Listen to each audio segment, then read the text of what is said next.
What up? What up? Microphone check 1 2. Let me know if this is coming in clear or not. I'm kind of standing back a little bit to make sure it don't get too loud and start crackling in your ear.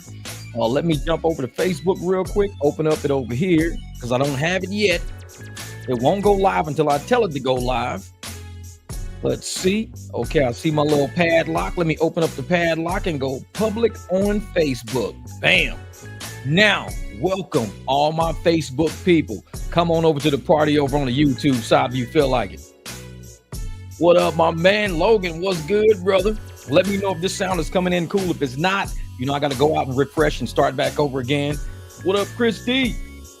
And so, yeah, I'm not doing the TikTok thing tonight. I got to figure out how to get TikTok set up, but somebody told me how to do it. So I'm figuring out how to get TikTok going. I'm going to have a whole nother panel sitting over here just for TikTok. Ooh, Logan says we good to go. We got the double thumbs up. Let's do it. Let's do it. All right, let me get my microphone set up. All right, there we go. I think my microphone's good.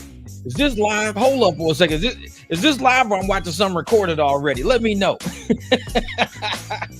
What up, Just Be the King of the 300 Club? Shit. Hey, you remember when we was little, we used to watch the 700 Club at about midnight? That used to be that church thing at the 700 Club. We the 300 Club. We the new church. We this new church. Man. James, I thought I missed it again. No, brother, you win.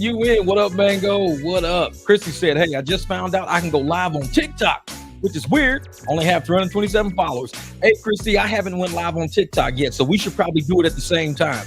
So we're going to try to do a duet TikTok thing where I go online at the same time, and we're going to try to link our followers together. I think that'll be pretty fun. See, and that's the thing. I've never been on TikTok. You've never been on TikTok. Let's make it happen, Captain. What up, Tracy? What's good? There it is. I'm letting everybody come in real quick, sipping my coffee, man. It's been a crazy day, and I got my trusty, dusty list on some crazy stuff we're going to go over because, like I said, I love to start off with a little list, and then we can go off the rails after that.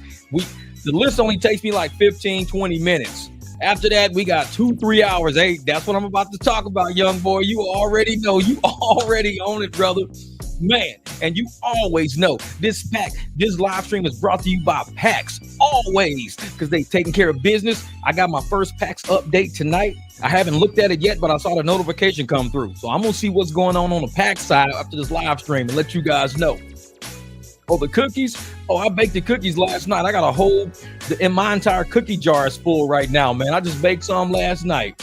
What up, Desmond? What's good? What's good? Was they took a XL Black because y'all weekend and the offers to go off the app. Okay, a XL Black because of y'all all weekend. Okay, I see it. They doing it. I discovered you can get a surge pay on Uber Eats delivery. Oh, Kevin, we've been doing that for a while, brother. We've been getting, see what you do is you ride around on Uber Pet, you get a real high surge, and then you turn on Uber Eats and you get a real quick delivery. Your delivery might pay like $6, but then you get like a $20 surge. So you're getting $26 for delivery, like Jack in the Box, like right around the corner. They hate that. I've done where I've been getting like $40 deliveries and they'd be like, dude, how do you get a $40 delivery? Hey, just roll up with a surge. That's it. They surge you, then they tip you on top of that. Man, you can get it on Uber Eats, man. You can get it on Uber Eats. All right, let me see something. Let me go in here real quick. Make sure I got my music down a little bit. Okay. About 18 sounds about good. 18 sounds good.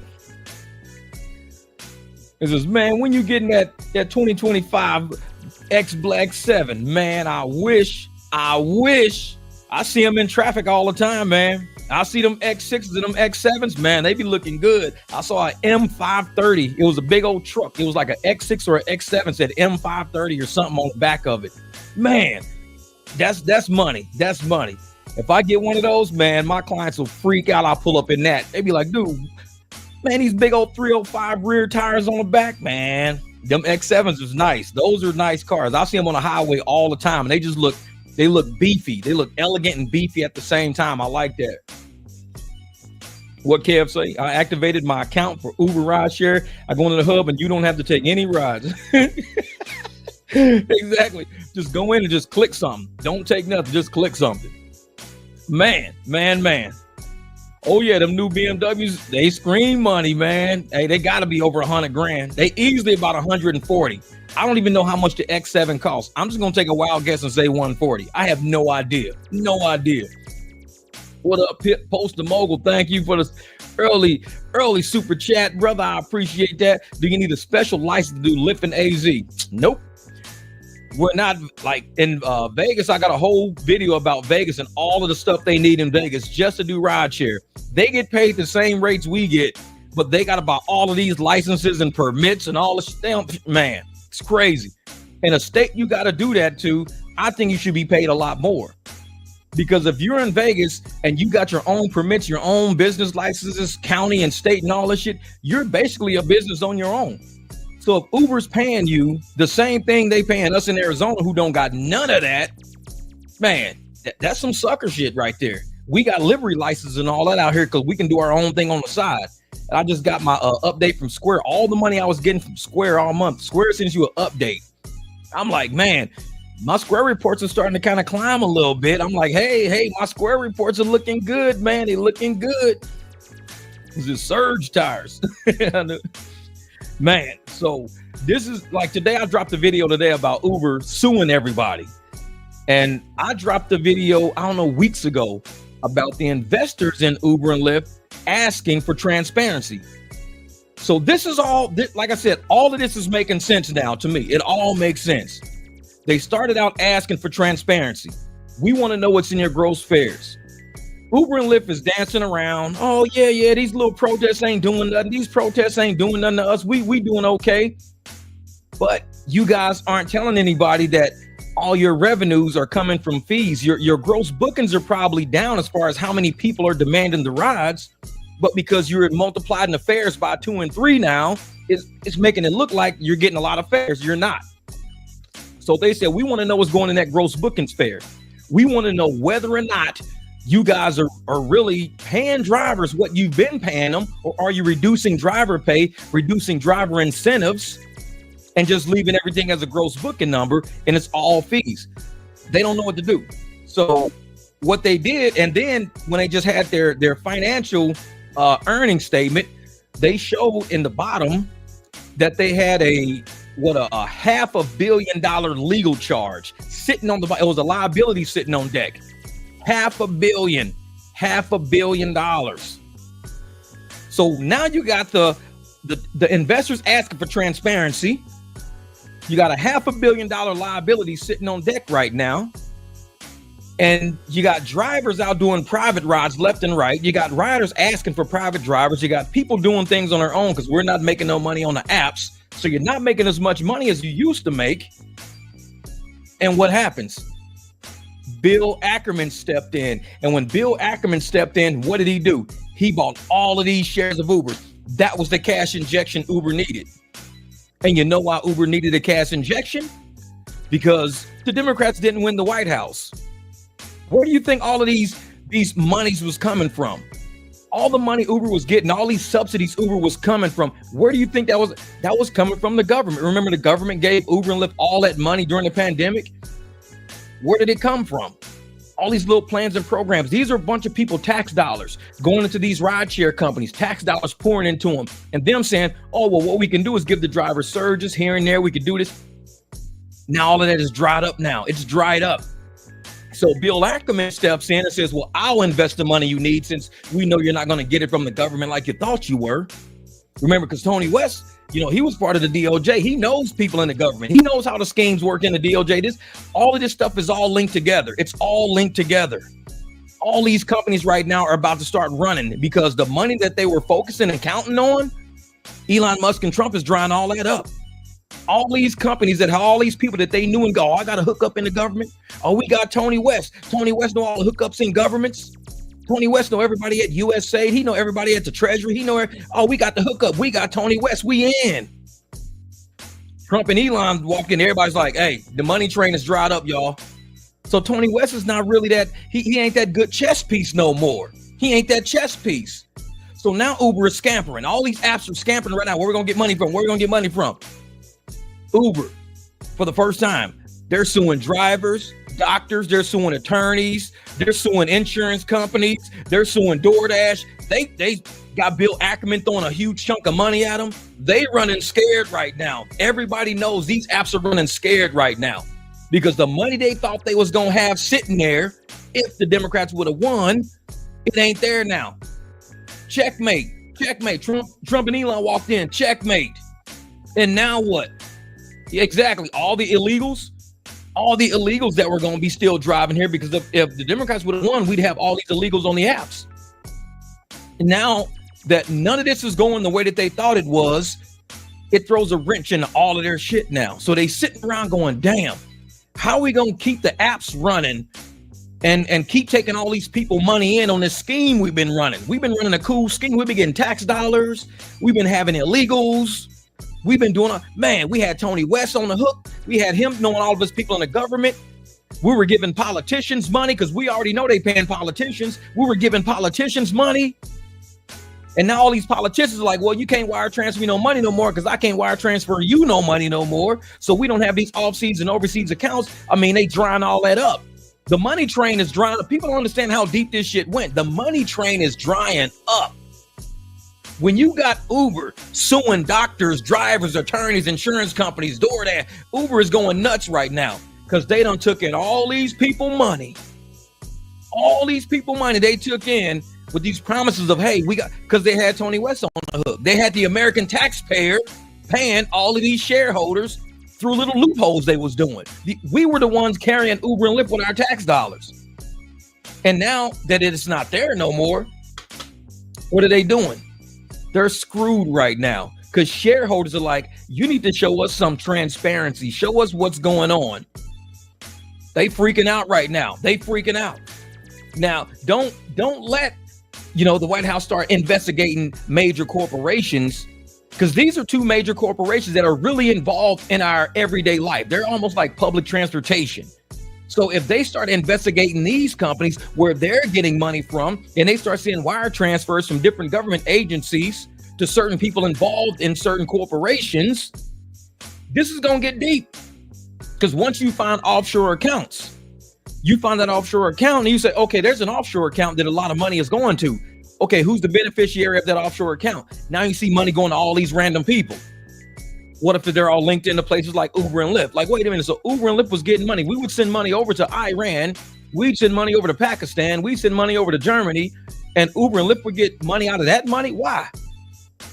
Tony West. He's linked into it all, man. He was part of the government. He's linked into it all. So it was like, oh yeah, the end is near. The end is near.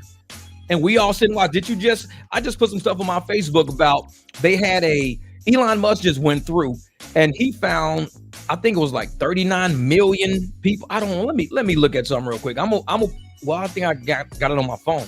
Is it on my phone? No, it's not. It's on my computer. Hold up for a second. I'm going to show y'all something crazy right here. Let me see if I can open this up real quick. I'm going to show y'all exactly what Elon found. All right. Hopefully it opens. Yes, it's opening. Sweet. Okay. I'm going to share this screen real quick. Window here. Share. Tell me if y'all can see that screen right there. What the hell is this over my screen right here, though? I don't know what that is. Get rid of that. All right, cool. So it says Elon Musk today shared staggering data showing there are millions of dead Americans still eligible for Social Security payments. The Department of Government Efficiency is investigating wasted taxpayer money as a matter of urgency after Donald Trump promised voters huge savings at the federal government.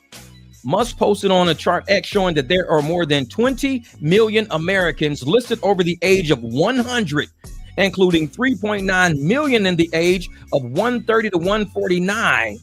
130 to 139, more than 3.5 million aged 140 to 149 years old, and more than 1.3 million in the age range of 150 years old to 159 years old. There is even a live citizen getting Social Security benefits aged over 360 years old. This is all where our Social Security money is going. 20 million Americans listed over the age of 100 years old receiving Social Security. These is all a bunch of dead people. There is nobody 130 years old, but there's 3.9 million people over 130 years old before 139. They're getting Social Security money. 3.5 million people aged 140 to 149 years old getting Social Security money. You can't tell me all of this money that these people were getting, all this money they were getting, somebody wasn't getting those money. It wasn't going into limbo. You got a 360-year-old dude collecting Social Security. He's dead. So where's the money going? Guaranteed it's going to a bunch of unclaimed, it's loopholes, going to unclaimed property. It's going here, it's going there. People are cashing it out. People are putting other, because it's not like you can check the wire transfer information. The dude's 360 years old. He's dead. He's 360 years old. He's dead.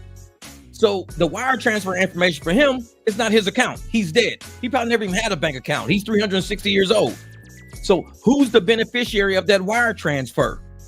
Of all those people over 130 years old, who's the beneficiary of those wire transfers? Where are those wires going? If they are going to unclaimed property, who's claiming that property after it goes to unclaimed property?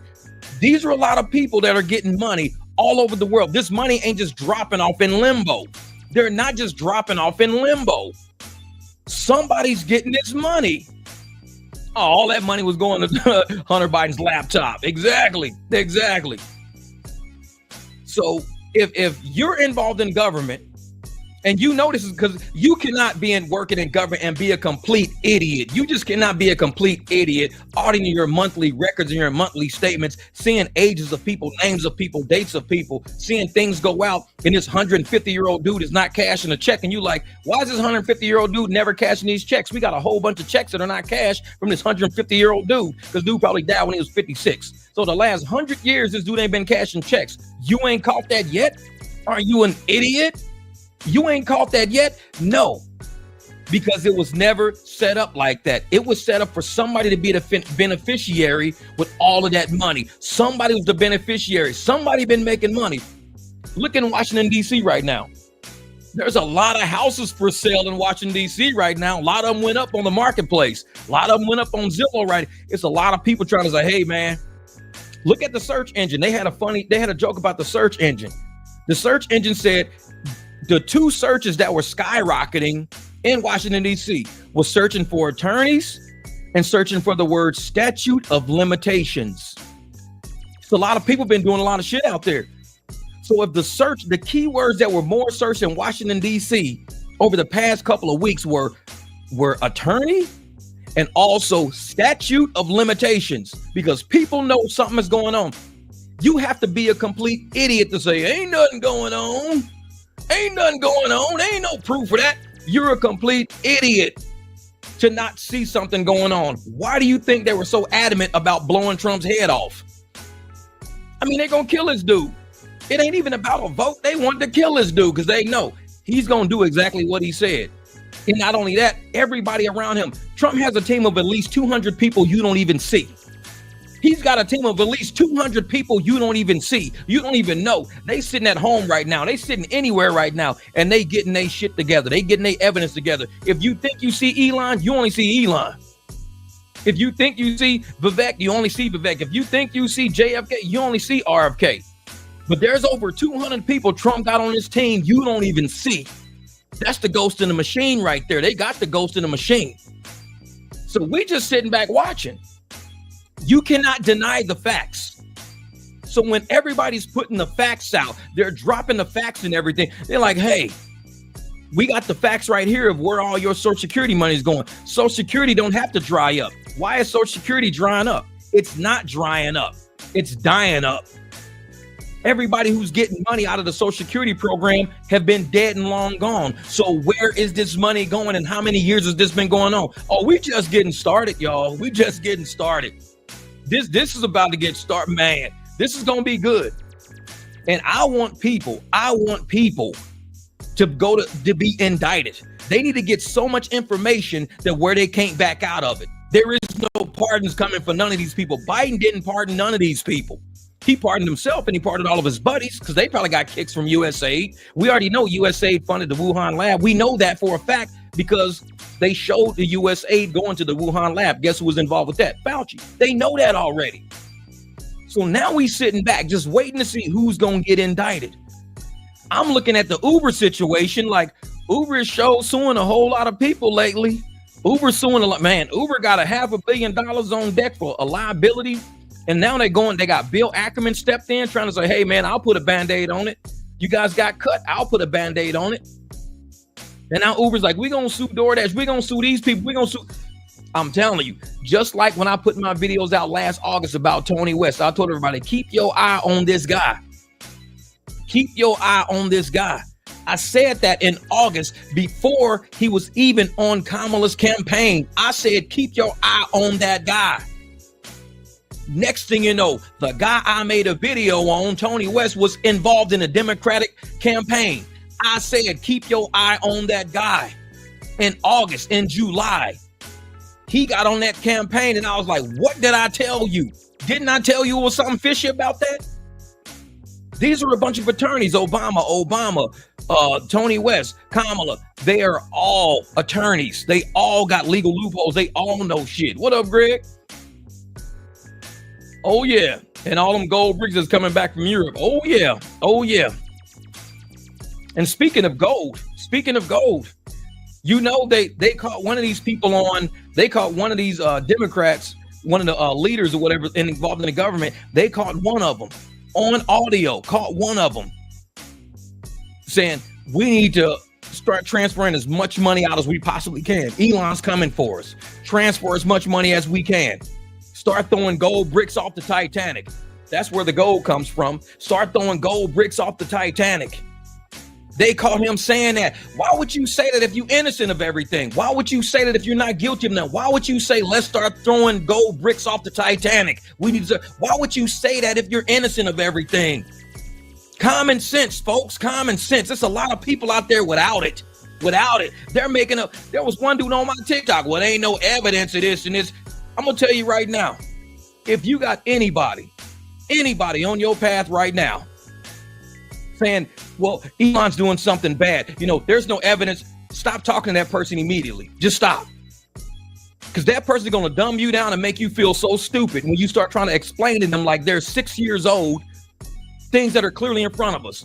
We did the same thing during the pandemic. We tried to tell people the truth during the pandemic. They call us conspiracy theorists. We're trying to tell people the truth right now. We even got Elon Musk posting the truth right now, and they still don't believe it. Stop talking to these people. Just stop.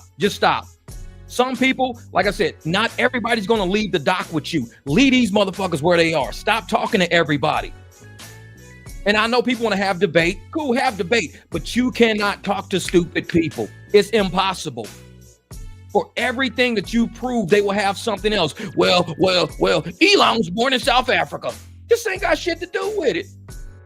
We're talking about something that's really going on, like in real time. People moving money and stealing money and this and that. And Elon was born in South Africa. He's not even American. He's not even elected. He wasn't even elected. That has nothing to do with the situation of these people robbing us blind. That's what I'm saying. We got proof that these people are stealing money. We got proof of it. Now all we need to do is find the routing numbers, the wiring numbers, who are the beneficiaries of the accounts, just like they did with Hunter's laptop. They got all the wiring information, all the tracking information. They got all the money going to all the Biden families and all the brothers and all the cousins. They found all the wiring information for that. The same thing is going to happen now. But guess what? These people ain't getting pardons. They all got stuck. These people ain't getting pardons. Uber, I believe Tony West is involved. He was in the DOJ. Obama appointed him in the DOJ. He did that whole grip for taxpayer dollars. The New York Post did that whole story about him doing it. I did a story about him doing it. I said, keep your eye out for this guy. He's at Uber right now. The dude who stole from the taxpayers is with Uber right now. He's Uber's head legal right now. And everybody was like, whatever. That video got like 6,000 views. I think that video should have had at least 60,000. If y'all upset about what's going on right now with the tax dollars and everything, I was talking about this same shit in July of 2024. I was talking about everything going on right now. I was talking about it on this channel. I got videos, 2 of them back to back, 3 of them actually, because I got one that's got that Tim dude from Minnesota, Tim Waltz. I got him in one. 3 videos on my channel starting from last July 2024, talking about everything Elon is finding right now. I talked about it, and everybody's surprised now. Everybody, oh my God, look at it. Motherfucker, what did I tell y'all this last summer? I said, keep your eye on this guy. And I did a whole story about it. I told y'all about it. And now everybody want to act surprised. I try my best to keep you on the front edge of truth. I keep you on the front edge of truth. Everybody calls me the conspiracy theorist. They call me conspiracy theorist so much. Let me show you the shit I be wearing sometimes. Hold up for a second. Where my shit at? Where my killer tape? Where my killer tape? Later, hold up for a second. I'm gonna show y'all something cool, motherfucker. Where my killer tape? This is they call me conspiracy theorist so much. Dead serious. They call me conspiracy theorist so much. This the shit I walk around wearing. This is what I walk around wearing. That's what I wear. They call me conspiracy theorist so much. That's what I walk around wearing. I wear that shit proudly. I wear that shit. You right. I am a conspiracy theorist. You can't call me no liar though. That's one thing you can't call me. You can say, well, you nuts, you crazy, you're a conspiracy theorist, but you can't call me no liar. I've been on top of everything, and everything I've said is true, and all you come back with is, oh, he wasn't elected, he from South Africa. Is that the only truth you got? The only truth you got is he ain't elected, he from South Africa? I'm dropping bombs on your ass of truth after truth after truth. And like I said, sometimes you gotta just stop talking to these people. Just stop. Don't even talk to them no more. Don't even talk to them no more. Our cartels don't want to go to war with us. We've got jets. They don't want to. You don't want to go to war with anybody with jets like we have. We have jets. You don't want to go to war with us. They got guns. We got jets. We got tanks that can shoot missiles from miles away. You don't want to go to war with us. Taliban found out the hard way. And I'll sit there and I tell folks, man, if you got people in your circle who ain't woke up to it yet, don't worry about them no more. We have been going forward. We got Donald Trump in office. You know how we got him in office? Because we left those people behind. I stopped listening to some of my friends a long time ago. I stopped listening to their ass during COVID. I stopped listening to them. Y'all know how I roll. I had about 1,500 people on my damn Facebook channel. I went all the way down to 600. I'm at 678 right now and don't give a shit because I'm building other things right now. I get rid of people quicker than anybody else, and that shit don't bother me because they were dead weight to begin with. I gotta move forward. We moving forward. We got this man in office, and he's cleaning house. The same thing he's saying, the same thing Elon is saying. Guess who said? Biden said it. Obama said it. They said the exact same things. But because Obama is black, they didn't call him a Nazi. Because Biden was cool with the black people, they didn't call him a Nazi. The moment Elon and Trump said the exact same thing. Oh, he a Nazi. That's Hitler. What? Wait a minute. So we say Obama says it. He gets in office. Obama says it. We elect him. Yeah, we're going to get into the government. We're going to clean up the government. We're going to do everything we can to stop wasteful spending. And we're going to clean up fraud in the government. And we elect his ass. All these black people like, yeah, let's do it. Let's do it. Trump and Elon said, oh, these are Nazis. This is Hitler. This is illegal. This is unconstitutional. You got to let us steal from y'all, man. You drown up the money pit. I ain't never seen no shit this stupid, man. I ain't never seen shit this stupid in my life. How you gonna vote Obama in office on a platform that he's gonna clean up government waste, fraud, and spending? You vote his ass in, but we got somebody really doing it and you don't like it. The shit makes no, like I said, you gotta stop talking to people sometimes.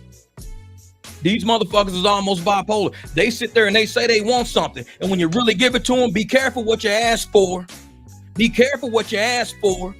Because you voted Obama in on that shit. Obama gonna clean up the government. Yeah, we don't trust the government, y'all. We don't trust the government. Defund the police. We hate law enforcement. We hate the government. Let's get rid of the government. Obama coming in to clean up. Be careful what you wish for, because you wanted somebody to come in and clean up. And I'm sorry, it's the orange guy and the smart guy. The orange guy and the smart guy walked in. They cleaning shit up. And now everybody's a Hitler racist person now. Get the fuck out of my face, man. That's why I stopped talking to people. And people think I give a shit about them like I want to be their friend. I don't want to be your friend. I want intelligent people around me. I cannot have idiots around me. I'm too smart for that shit. When you start hanging around low IQ people, you end up low IQ. When you hang out with bad credit people, you end up with bad credit too. You end up with broke people, you end up with broke people too. You cannot be high IQ, hang out with low IQ, and your IQ goes up. No, you start dumbing yourself down just to fit in with these motherfuckers. And I'm not dumbing myself down for nobody. I've always been a conspiracy theorist, always been on the front edge of truth, always been in your face with reality. You call me any name you want to call me. We can go back to 6th grade. Jeff, you're a stinky head. You're a stinky head, Jeff. Call me whatever name you want to call me. Oh, Jeff, you Uncle Tom. Oh, you a coon. You a stinky head, Jeff. Whatever. Give a fuck. One thing you can call me is a liar. You cannot call me a liar. Name one thing I've lied about. Everything I've told you has been on truth. 100, standing on 10. But yet, all these wishy-washy motherfuckers, back and forth, all these wishy-washy motherfuckers. That's their problem right there. They can't stand on what they deal with. I stand on mine. I put that shit on video and stand on it. I don't even delete no videos. I put that shit on video. My whole Facebook channel was just a one long ass video that Mark Zuckerberg hated. He hated that shit. And I kept it up there. Now I got it all over my Facebook page. Got it all over my YouTube page. I can go on my old YouTube videos, pull up all my Fauci shit, all my Zuckerberg shit, all my Rachel Maddow shit. And it's all 100. Everything I've said was true. Standing on it. And it makes motherfuckers mad because they can't control me. They can't make me look like I belong on a plantation with the rest of these motherfuckers. Yeah, you just this and that. If you Republican, then you now call me whatever name you want to call me, but you cannot call me a liar. That's one thing you can't call me. I ain't never lied to nobody about nothing I said. Always stood on it. And everything I've said, guess what? This shit came true. Came true. Just like I'm telling y'all about this Uber shit. There's something going on, man. I told y'all, keep your eyes on Tony West. I said, keep your eyes on Tony West. Told you that shit almost, 7-8 months ago. Keep your eyes on Tony West. There's something about that guy. And now we finding out all this corruption going on in the FBI, people getting fired, CIA, DOJ, all these, everybody's getting fired. Everybody getting let off. I'm talking about the tip top of departments is getting let go. Tony West was the tip top of his department. He was the utmost. He was up here in the DOJ, head of the civil division. Guaranteed his ass is coming up. I bet his name pops up. Trust me, his name gonna pop up. Why do you think when Kamala was having all of those debates, one of her criteria with the debate was we cannot bring up Tony West? That was her thing. Nobody said shit about Tony West. Her criteria was we cannot discuss Tony West. That was her criteria. People was probably looking like, who the fuck is Tony West? We ain't never heard of this dude. What are you talking about? I knew who he was. My video searches went up on that. When she said his name, my searches went up on that video. My video went from like 600 to like 5,000 overnight. That shit was like 600, 700 something. All of a sudden that shit's like, whoop, I'll show you the chart. The chart fucking went nuts. When she said Tony West, people went and Google search Tony West. Guess what? My shit was already online. I had already done my research on that guy. So people was like, thank you for this video, bro. You know, you're the only person talking about Tony West. Go look at that video on my channel. You see everybody on that video, bro. Nobody's talking about him except you. I never heard of the guy. Bro, thanks for the video. Thanks for informing us, bro. Nobody was talking about him. I said, keep your eye on this guy. She said his name. Everybody found out who he was. Now that the government's being all, trust me, when Elon them uncovered a whole lot of shit going on, because just like those people at the DOJ said, he was one of those people who did not want to go to court. He always wanted to settle, because within settling, what was he doing? He was paying all his little buddies off. They was moving money around. They was getting percentage around. There was no winner. There was no loser. Both sides won. Both sides got those tax dollars from the DOJ, because Congress used to have to approve every payment over $100,000. Obama nixed that. He said, do whatever you want to do. There is no cap to judgments no more. No cap to a judgment. Sue for $1 billion for all I give a shit. Ain't nobody gonna approve it. Once they gave them that ability, they went nuts. That's going to be investigated. I guarantee that's coming up next, because those are American tax dollars that somebody could have prevented from going out the door. Had they went to court and won those cases, they could have won and saved America those tax dollars. Instead, they said, no, we'll just settle. But these people have no case against us, Tony. We don't have to settle. We're going to win. Nope, we'll settle. Because he had buddies on the other side he was funneling money to. I'm telling y'all, all this shit's coming down the pipe. For everybody out there like, oh yeah, you guys are conspiracy theorists. You guys, if we're conspiracy theorists, You got all these Democrats cussing. You got the one dude on CNN. What's his name? Oh, the dude with the white hair. His name slips in my mind. But Anderson Cooper. You got Anderson Cooper on live TV using profanity. You got Anderson Cooper, who is supposed to be a news source person. He's not news. He's a damn Democrat. He ain't no news source. He's a Democrat. He over there, oh, you're a dick. You're a dick. He's a dick. It's like, bro, it's kids watching news right now, man. You got kids watching news. You got kids, young kids. You got everybody trying to watch. And he over there using profanity on live TV. If Trump said that, I guarantee, oh my God, Trump just called somebody a dick at a press conference. But CNN says it, and everybody's like, yeah, you're a Nazi, you're a dick, you're a Hitler, yeah. This is what I mean. You got to stop talking to these people. All they can do is call names. They go all the way back to 6th grade. You're a poopy head. You're a little poopy head. They go all the way back to 6th grade name calling. Because when you drop them facts in their face, they can't say shit else. You're a dick. You're a poopy head. You're a Nazi. You're Hitler. That's all they say. You're a coon. You're Uncle Tom. I'm like, yeah, okay. Still don't change the facts. Say what the fuck you want to say. Still don't change the facts. Just like Biden did something unprecedented. What did he do? He preemptively pardoned all of these people. Never been done in the history of American presidents. Never been done in the history of American presidents. He preemptively pardoned tons of people who never committed a crime, allegedly never committed a crime.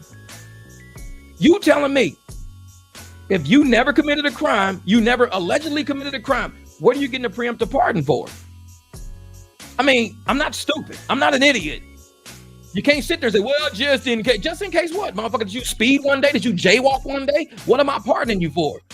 Did you litter? Did you throw some shit out the car when you was driving down the street? What crime did you commit that you need a preemptive pardon for? Littering? Oh, I could pay the littering ticket. Littering? No, it's some more serious shit going on. And they know investigations are about to start. Evidence will turn up. Heads will roll. But if you got a preemptive pardon, that puts you in a tight spot. Because if you are indicted and subpoenaed to come to court, you have to tell 100% truth. Because if you don't tell the truth, that pardon does not cover perjury. That pardon does not cover a new lie. That pardon is only so wide. And once you lie outside of that pardon, guess what? We can get you for other shit now. Collusion, corruption, accessory, aiding, abetting. We can get you for a lot of shit now. So that whole, all them people that got pardoned, I would put all they ass in court. All of them. Come to court. I want all y'all to speak because all y'all know something. And if you lie to me, that's a new crime that the pardon don't cover. Oh yeah, everything in the U.S. is upside down right now. And I'm loving it. I'm loving it. Because sometimes to clean your bedroom, you got to flip shit upside down. Get up under the rugs. Don't just sweep shit under the rug. Get up under the rugs. Clean up under the bed. Get all them shoes and shit from up under the bed. You got to clean your room up. Go in the closet. Get all them dirty clothes off the floor and shit. You got a dirty clothes basket on top of the dirty clothes. Get all that shit out of there. Turn everything upside down. Go to your drawers. Get all these old ass mail. You got mail from like 2005 in there. Throw that shit out. You ain't even opened the mail yet. What do you still got it for? We cleaning everything up. And this is what Obama ran on. When everybody voted for Obama, this is what he ran on. What's going on right now is what Obama ran on. You don't believe me? I posted that shit on my Facebook page. Go back and look. You know what? Actually, I'm going to open that shit up. Because I'm going to open it up. Because a lot of y'all not on my Facebook. And I don't know if I got that shit public or not. But it don't make a difference, though. Because I really don't put people on my Facebook like that. Hold up. Let me go in here real quick. All right, I got Facebook on it because I got Chrome open and I got some other shit open too. Wait a minute. Let me go in here real quick. Let me go in here. I'm going to find it for y'all. Ooh, did I not put it in here? Where did I put it? Oh, here it is. Wait a minute. Pause that shit. Let's back it up. Back it up some. All right, let me go over here real quick because I'm going to open this up. I don't know if somebody removed your comment. I'm not even looking at comments right now. Hold up for a second. Let me Windows screen. This share. Okay. Let me go in here real quick because I got to turn my music off for a second. Okay, StreamYard. Okay, so this is what I'm about to play for y'all, but I'm gonna go in here and turn my music off real quick. Okay, let's turn it off. I can always go back and turn that on, but let me open this up for y'all. Turn this on. Tell me if y'all can hear this. Listen, this is what Obama ran on. Why everybody voted him in. This is why people voted him in. Listen to it. And you tell me whether or not.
So there we go. Wait a minute.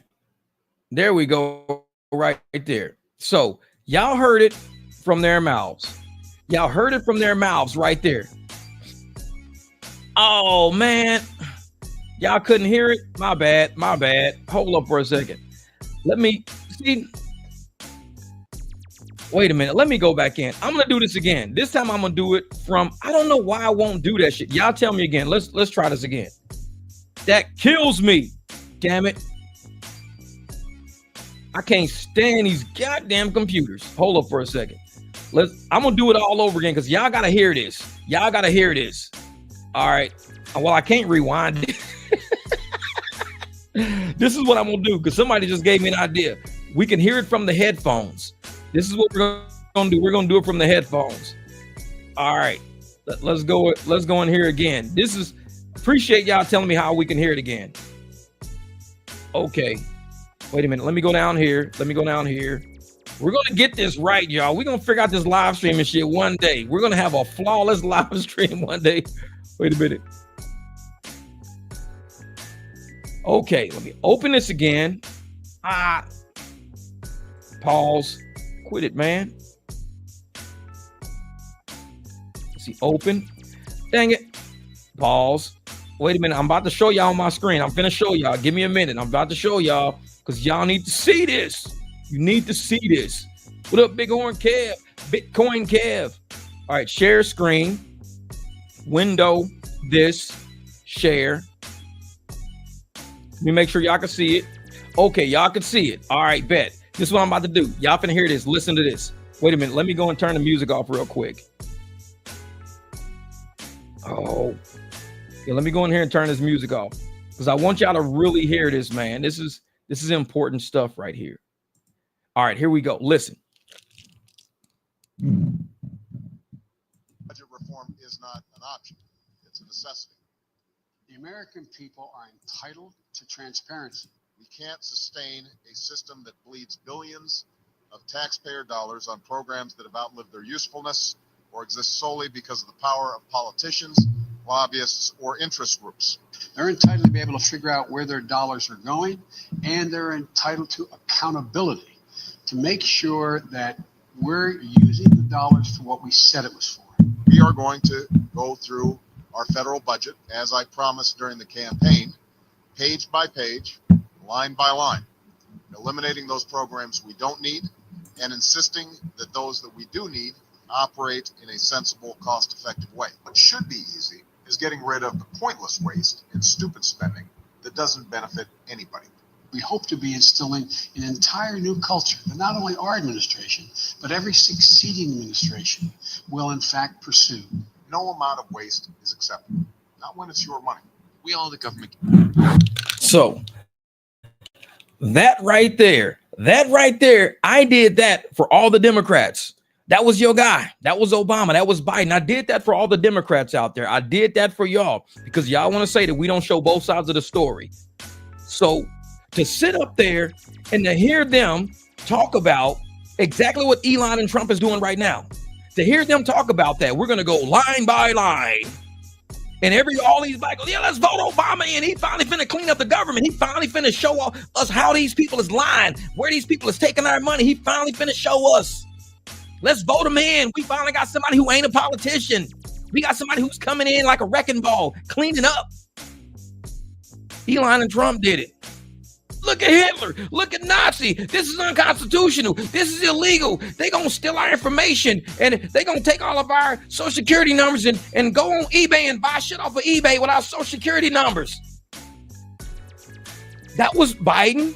That was Obama. So you telling me if they ran on that platform to become president and vice president, they ran on that platform, are Americans really, really wanting to see transparency? Because you voted Obama in on that shit, but yet you saying Trump shouldn't do it? You voted Obama in because he says we're going to go line by line, cut out wasteful spending. We need to see where Americans' money is going. You guys have a right to know. We need to recover this money. Joe Biden, yeah, recovery.org. We need to recover this money. I think they probably saw how great the scheme was going. They saw how great the scheme was going, and they said, you know what? Shit, I'd rather play this game. Shit, this is how y'all making money? This is how y'all making money? Oh, and ain't nobody knowing? Wait a minute, you got 150-year-old motherfuckers getting social security checks? I want a part of this. Hold up, how can I get down? But you ran on, we're going to come in and clean everything up. We're cleaning it all up. Vote me in. I'm going to clean up the government. I'm going to help you get your tax dollars back. Should be going to you guys in the hood. Should be going to you guys in the trailer parks and shit. This money should not be going overseas, paying for weird shit overseas. No, I'm getting it for you guys. They saw that money and was like, damn, so what you telling me? All I got to do is not say nothing and y'all going to let me in. Yeah, we going to let you in, bro. You want 2 houses on the beach out in Maui? You want 2 houses on the beach out in Hawaii? That what you want? If you play this game, you're going to have 2 houses on the beach out in Hawaii if you play this game. But if you don't play the game, you're going to end up in Illinois living in your brick ass house again. You want to go back to Illinois to live in that brick ass house in Chicago? Or do you want to live on the beach in Hawaii with 2 big ass houses? What do you want? Yeah, you got to go. Well, I know you said you was going to uncover all of this shit. Please don't touch it. Because if you mess with that, it's money not coming to all of us. Don't touch it. So what did Obama do? He ain't do shit he said. Like when people ask Jeff, how come you don't like Obama so much, man? It's not that I don't like him so much. I just know he's full of shit. That's all. Ain't nothing wrong with that. I just know he's full of shit. He could probably, me and him could go out. We can have basketball. We could play and shit because he likes basketball. We can go play basketball. We can drink a beer, eat barbecue, this and that. But if you say, hey, Jeff, what do you think about me and my word? Do you think I'm a man to keep my word? I'd be like, hell no, dog. You know, don't even ask me that. You know better, Obama. Pass the motherfucking rock. Pass the rock, dog. Pass the rock. I don't trust shit you say. Pass the rock, dog. Fucking put that 3 up. Pass the rock. Fucking liar. It's like, I'll play ball with his ass, but I'll tell him the truth about himself. Ain't nothing wrong with that. If you can't deal with knowing the truth about yourself, knowing you just bullshitted all these people and you in on the scheme too, we all know it. They uncovering all of this shit now. Stuff you said you and Biden was going to do and you never did. Y'all just got in on it. Wire transfers all over Hunter's laptop that y'all said never existed. The Steele dossier, a document that y'all fucking made up. Y'all paid somebody to make up some shit in Microsoft Word.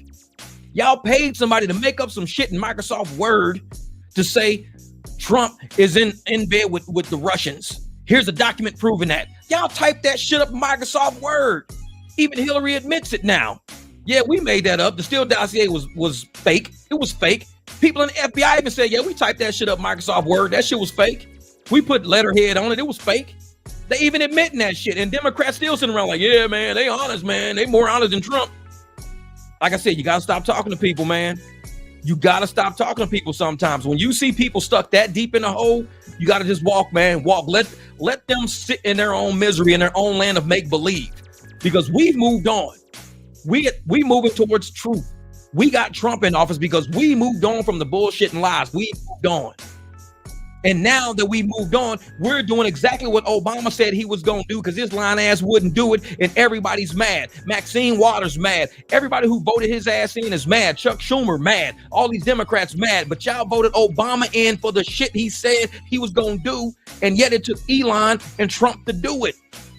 You got to walk away from people, man. Right, Billy? You can't fix stupid. You can't fix stupid. You got to walk away. You got to say, bro, you know what? It was nice knowing you. Not that I'm saying you can't be my friend, but I can't fuck with you like that. Your IQ level is just not up there yet. You're just not there yet. I'd rather go talk to some 17-year-olds that got that shit together in their head than talk to some grown-up motherfuckers that they still stuck on stupid. It's like, I can't do that, man. I can't. It's better off that we just call it good, man. Because you ain't gonna be able to deal with the truth that I'm dropping on you. You won't be able to deal with the truth. And I'm not here to fuck your day up. So you need to stay away from me. Because all I'm gonna do is fuck your day up. Because I'm dropping truth bombs. That's it. I started dropping truth bombs in July. Started dropping truth bombs during COVID. I was pissing a lot of people off. I ain't never stopped talking about the truth. And these motherfuckers still hanging around me, hating me. You know I'm real. You know I'm gonna keep it 100. So if you hanging around me and you can't take the truth, stay away from me, because I'm always gonna keep it 100. Stay away from me. My joy is not in making you upset. My joy is in presenting the truth. If your joy is in hiding the truth, we ain't gonna be cool. We can't be cool. Because I'm gonna drop truth, and you're gonna be like, I hate the fact that you telling the truth. I hate that. Of course. Elon ain't even elected. He from South Africa. That's all you gotta say. Poopy head, you coon, you Uncle Tom. Go on about your business. Go about, because I'm still gonna drop truth no matter what. No matter what. Oh yeah. Oh, USAID actually funded NGOs that were trying to get Trump impeached. Ain't that some funny shit? Ain't that some funny shit? They funded the NGOs, non-government organizations that were fighting, lying to get Trump impeached. USAID funded them. And so now that Trump's in office, he said, first thing I'm gonna do is cut the head off the snake. Once he cut the head off the snake, USAID and all that money, people are freaking the fuck out. Nobody knows what to do now. Everybody's all over the place. What are we gonna do? What are we gonna do? Oh shit, what are we gonna do? Man, Maxine Waters, we don't know what he got on us. You damn right. You don't know what he got on y'all. And there's a lot of people about to start snitching. A lot of people finna make deals. You want 25 years in jail and to fuck up your whole family and or do you just want to tell me the truth? We can make a deal right now. What can you tell me about Maxine Waters? Well, she told us, yep. One day. What can you tell me about Chuck Schumer? Well, he told us, another one. You want a plea deal? Because we got enough evidence on all you motherfuckers. You want to strike a deal? Call his hotline. Chuck Schumer said, we need to put a hotline out. And the hotline is going to be for, we'll put and the hotline is if you want to be a whistleblower against Trump and Elon. Imagine if Trump and Elon put out a whistleblower hotline. If Trump and Elon was like, we're going to put out a whistleblower hotline. If you work in a government and you want to work out a plea deal with us, if you work in a government and you want to work out a plea deal with us, hit this hotline. You won't have to serve as much time as if we just bust your ass. If we catch you, there ain't no plea deal because we got you. We got enough evidence. We won't need a plea deal now. So if you want a plea deal, hit me up. Here's the hotline. Chuck Schumer and all they ass will be fucking sweating bullets. They'll all be like, oh man. They'll be like, oh shit. I don't know what to do. Look at your meals in the building. I'm telling you, man, they don't want to mess. I cannot understand like the logic behind all of these Democrats saying Elon is wrong for investigating the government. He wrong for uncovering all of this. He messing up the government systems. He shutting shit down. He wrong for all this. But this is why you voted for Obama. So you really didn't vote for Obama because he was going to clean it. You just voted for him because he was a black dude. That's it. And that's DEI to me. If you just vote for Obama just because he's a black dude, that's another DEI hire. He was a fucking DEI president. Because if you voted for him to clean up the government as he said he would do, then you would take pride in what Elon and Trump is doing. But if you don't take pride in what Trump and Elon is doing, you voted for a DEI fucking president. That's what you did. Diversity, equity, inclusion. You didn't vote for him for his word because his word was, we're going to do what Trump and Elon are doing. That was his word. Did you believe his word? Did you want his word to be true? Or do you know he's full of shit and you just did a DEI deal? What was it? You can't have it both ways. You can't have it both ways. Why did you vote for Obama? Why? Because of what he said? Because I just showed you what he said. Why did you vote for him? Because of what he said? Or because he was DEI? I voted for him the first time, not the second. I voted for him the first time because of what he said. I even tell people in 2008, I was a Republican. I voted Democrat as a Republican because I believed that he was going to really clean up the government. I believed he was going to do that shit. I voted for him as a Republican, not as a black man, as a Republican, because he was still black the second time and I didn't vote for his ass. So I didn't vote for him because I just knew he was full of shit by that time because wasn't nothing getting done. He was on a goddamn, Star Search. He was just rolling around like, oh yeah, I'm Obama, motherfucker. I'm Obama. Bro, you ain't cleaning nothing up though. You ain't doing nothing though. You say you're gonna do all of this shit, expose all of this stuff. You say you're gonna do all this shit. And you didn't do none of it. And I voted for you. I was a Republican that voted Democrat. That's how you got in. Republicans were voting for you because we wanted you to do the Republican thing, which is clean up government. We wanted you to do that. And you didn't do it. So I didn't vote for Obama the second time. Fuck it. Nope. Get his ass up out of there. He was DEI. A lot of people DEI'd his ass. Oh, he black. Let him be president then. Hillary Clinton, DEI. I guarantee she wasn't doing shit for the American people. She was going to do shit to keep their crimes under wraps. We need to keep our crimes under wraps. Because if we let a Republican become president, we know what the Republicans are looking for. Republicans are looking for smaller government, not bigger government. They said USAID had one of the largest employee bases in the entire government system. USAID. USAID was all about taking money out of America and giving it to other fucking countries. They had more employees taking money away from us to give to other countries than any other government agency damn near. Shouldn't that ring a bell in your head? Why do you need so many people to give our money away?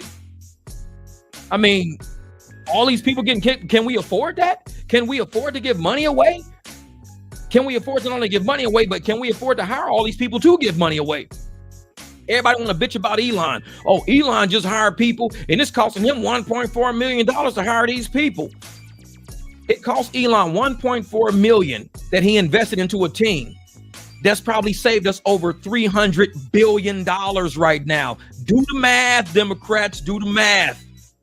If you invest $1.4 billion today and in a week, you get back over $300 billion, is that a good deal? Or a bad deal, Democrats? I know you motherfuckers is kind of slow and you got bad credit, but you can do math. If you invest $1.4 million into hiring people and they come back with about $300 billion with a B, you paid $1.4 million with an M and you get back $300 billion with the B, is that good or bad? This is Democrat math right now. This is a whole new fucking class I'm teaching. It's called Democrat math. A lot of Democrats don't like it. Oh, that's horrible. That's fucking horrible. He's from South Africa. He wasn't even elected. You're a coon. That's their answer. They don't want to put good or bad. They don't want to check the good or bad box. There's a box up under that says other. It says, is that a good deal? Bad deal? Yes, no, other. They always writing the other. Democrats writing the other. You're a coon. He wasn't even elected. He's from South Africa. You Uncle Tom. Dude, just check good. Just check yes or no. Check good or bad. I don't got to check that shit. You can't tell me what to do. Because they don't want to know the truth. They don't want to tell you the truth. The truth is right in front of your face, and they will come up with everything under the sun to get you. They had whole rallies. Right now, there are government people walking around, government agents, government employees that were fired. Government employees who were taking our tax dollars, government employees that were wasting our tax dollars, government employees that were sending our shit all over the country. Protesting right now on the Capitol, protesting, walking around. They never did shit like that for black people. You ain't never seen no government employees walk around going, we protest for black people. We should think. They ain't never did that shit. So you think I care about these federal employees? Hell no, you thieves. I don't care about y'all. Go protest, knock yourself out. Because we protest for black people, y'all ain't nowhere to be found. Y'all sitting at the desk ordering fucking Uber Eats. Y'all ain't outside. Shit, when we outside, y'all not outside. So why should I care about government employees losing their job? You thieves. Y'all knew what was going on. Y'all ain't stupid. How you doing Social Security checks for people 150 years old? You ain't stupid. You ordering Uber Eats. You not dumb. So no, I don't care about y'all. Go protest. Knock yourself out. But Jeff, these are employees. They're Americans. Man, fuck them. They're the main ones sitting there trying to send our money outside of the country. They're the main ones trying to approve funding for other people to have an attorney. If I go to family court, I got to represent myself in family court. I don't get a free attorney in family court. If I go to a civil case, if I go to a criminal case, they'll appoint an attorney to me, but it's a public defender who just wants me to probably just settle. Just take a plea deal, Jeff. Public defenders got stacks of cases. They don't give a shit about you. They just want to get the shit all done and over with. Being a public defender is like serving time in jail. It was like, once I'm done with my couple of years and I've got my law school loans paid off of, I could stop being a public defender and go into the real private sector. Nobody wants to be a public defender. Nobody goes to law school and says, when I get out, I cannot wait to be a fucking public defender. Man, this is going to be amazing. No, they want to be an attorney, but they don't want to pay them fucking them bills off, them loans. So you have to be a public attorney, and it helps pay off your loans and shit. Just work in the government sector. You get reduced rates. Government says, you know what? We'll forgive all your loans if you become a public defender. Okay, fine, I'll do it. Because I know that shit because I took the LSAT and I was going to try to go to law school. And they said, well, if you become a public defender and all of that shit, they'll cover all your loans. So don't even look at the loans, Jeff. What do you mean don't look at the loans? Motherfucker, there's people still paying off school loans in their 50s and 60s right now. Law school is more expensive than regular college. It's people in their 50s and 60s still paying off state college for like regular degrees and shit. I would be a public defender till I die. It's like, hell no, I'm not doing that. Don't even look at the loan amount. Just take out the loans, become a public defender. Nah, I'm cool. I'm cool on that shit. Nah, I'm cool. So I didn't go to law school because I wasn't going to be sitting around in basic government prison. Public defender is a government prison. That's all it is. I wanted to be an attorney that went and fought against true corruption. That fought against people that were trying to do shady shit like sue companies when they knew they did something wrong. Because I worked in guest loss and damages in Caesar's Palace. I saw people scam Caesar's Palace all the time. They would fake like they would trip over a carpet. We had a shit on video. We used to have the VHS tapes, stacks of VHS tapes, because we didn't have like systems yet that had online systems. Stacks of VHS. And we would be going through tapes and they'd be like, Jeff, because we get all the reports for guest loss and damages for the month. If I want to see something, I say, hey, something happened on the 3rd, 9th, and the 10th. Can I see those tapes? Come check them out. Because I got to say whether it's likely that we're going to lose that case, probable, or not likely. Because I have to accrue legal liability on the financial statements. So whenever these big ass claims come through, I need to accrue whether or not I think we're really going to lose. Are we going to lose this case? Oh, yeah, that lady really slipped, man. Motherfucker dropped a cup of water. This lady was talking to her husband. She slipped, man. We're going to lose that one. We losing that one. 25,000. We losing that one. But if it's somebody walking around and they look both ways and they go, motherfucker, you fell on purpose. We saw you on camera. You just walked up, you said, motherfucker, no, not happening. We're going to sue your ass for fucking fraud. You want to be sued for fraud? We're going to show the tape in court. And so that's what I had to do. So I wanted to be an attorney that dealt with shit like that because I was corporate for a long time and I loved that kind of shit. But when I heard how much it was going to cost me and that I was going to have to be a public defender, shit, I stayed an accountant. I'm cool. But you already know it's all these people that are involved in government right now. They know the schemes. They know the shit's up. I mean, this is billions to the tune of trillions. The Pentagon, 3.5 trillion with the T. You paying 1.4 million in salaries to people who are finding trillions with the T. Democrat math once again. We don't like what he's doing. We hate him. He wasn't even elected. He from South Africa. You coon. You Uncle Tom. Democrat math. That's their answer. Just check yes or no. Do you think it's smart to invest $1.4 million and you're receiving trillions with the T back? He ain't even elected. He from South Africa. That's what they do. They don't even check the box. They can't check the box. They just start name calling and start going down that fucking path. Anybody with common sense, we go, wait a minute. So you telling me 1.4 million in salaries and this motherfuckers, they're recovering trillions for tax dollars? Oh, pay the 1.4 million. Pay the 1.4 million. Get the trillions back. Because now we're going to get computers for all these schools. These kids were told we can't afford computers for you. Have your mom buy you a computer at Best Buy. Here's a credit card with low interest rate. Have her. Now, get into our affiliate program to buy yourself some shoes and a computer. Get into our affiliate program. No. We've got trillions of dollars out there that could be allocated to the citizens of this country. All these people living in trailers, get them out of them fucking trailers, put them in apartment complexes. Section 8 in the trailer is over. Section 8 in trailer parks is over. They all in apartment complexes now. I mean, if you could put illegals in apartments, you can build whole apartment complexes to house illegals. Put American citizens, get them out of these trailers, put them in apartments. Everybody that was in apartments, put them in houses now. So I'm sitting there like, man, if you're going to sit there and you're going to do that, let's use all these trillions for something that's good. We can recirculate that money back in our economy. Recirculate the money in our economy. Take care of Americans the way you would take care of foreign people.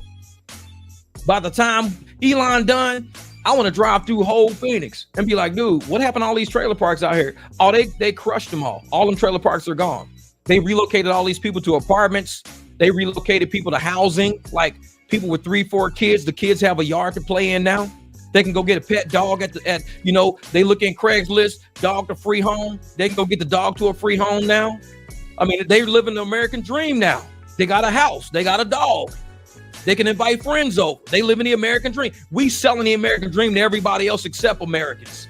We selling that shit to everybody else except Americans. So take those trillions, get these kids and all these families out of these trailer homes, get these kids out of the hood, get these kids the American dream. That's what we deserve. We don't deserve to send that shit overseas to make goddamn transgender Sesame Street. All that shit could be used over here. We don't need to have no drag shows in fucking Ethiopia and shit like that. No, all that money could be used over here.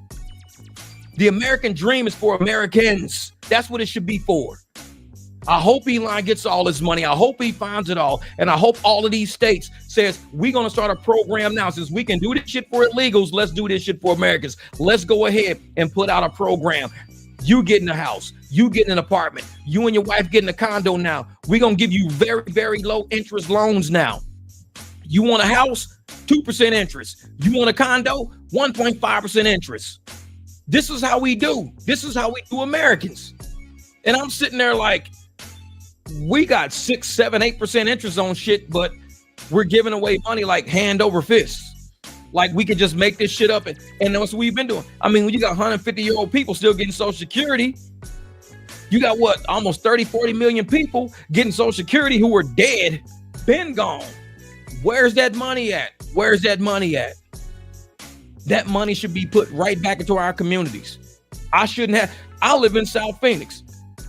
I drive down the street right now. I got NFL executives live in my neighborhood now. NFL executives live, I picked them up in my black SUV. I'm sitting at the house. I don't get that many black SUVs, Ross. I'm getting black SUV pings from my house all the time now. I used to do airport. I don't even do airport no more. Luckily, I bought this black SUV. I got NFL execs, in major baseball execs. All these people live in my neighborhood now. I drive down the street. All new houses, whole new subdivisions, whole new plan, like fucking planned communities, $1 million mansions. Like my house is built in 78. They coming for my shit next. They gonna come buy my shit next. They gonna take over next. They taking my house and there's high interest loans out there. So I can't even afford to move. I'm stuck. My mortgage is fine. My interest rate is perfect. I'm not going nowhere. But if that's what you building down the street for me, you coming for me next. We got trailers and shit a mile down the road, whole trailer park communities right by my house. Not too far. I live in the hood, motherfucker. I love the hood. We all good in the hood. About a mile from trailer parks everywhere.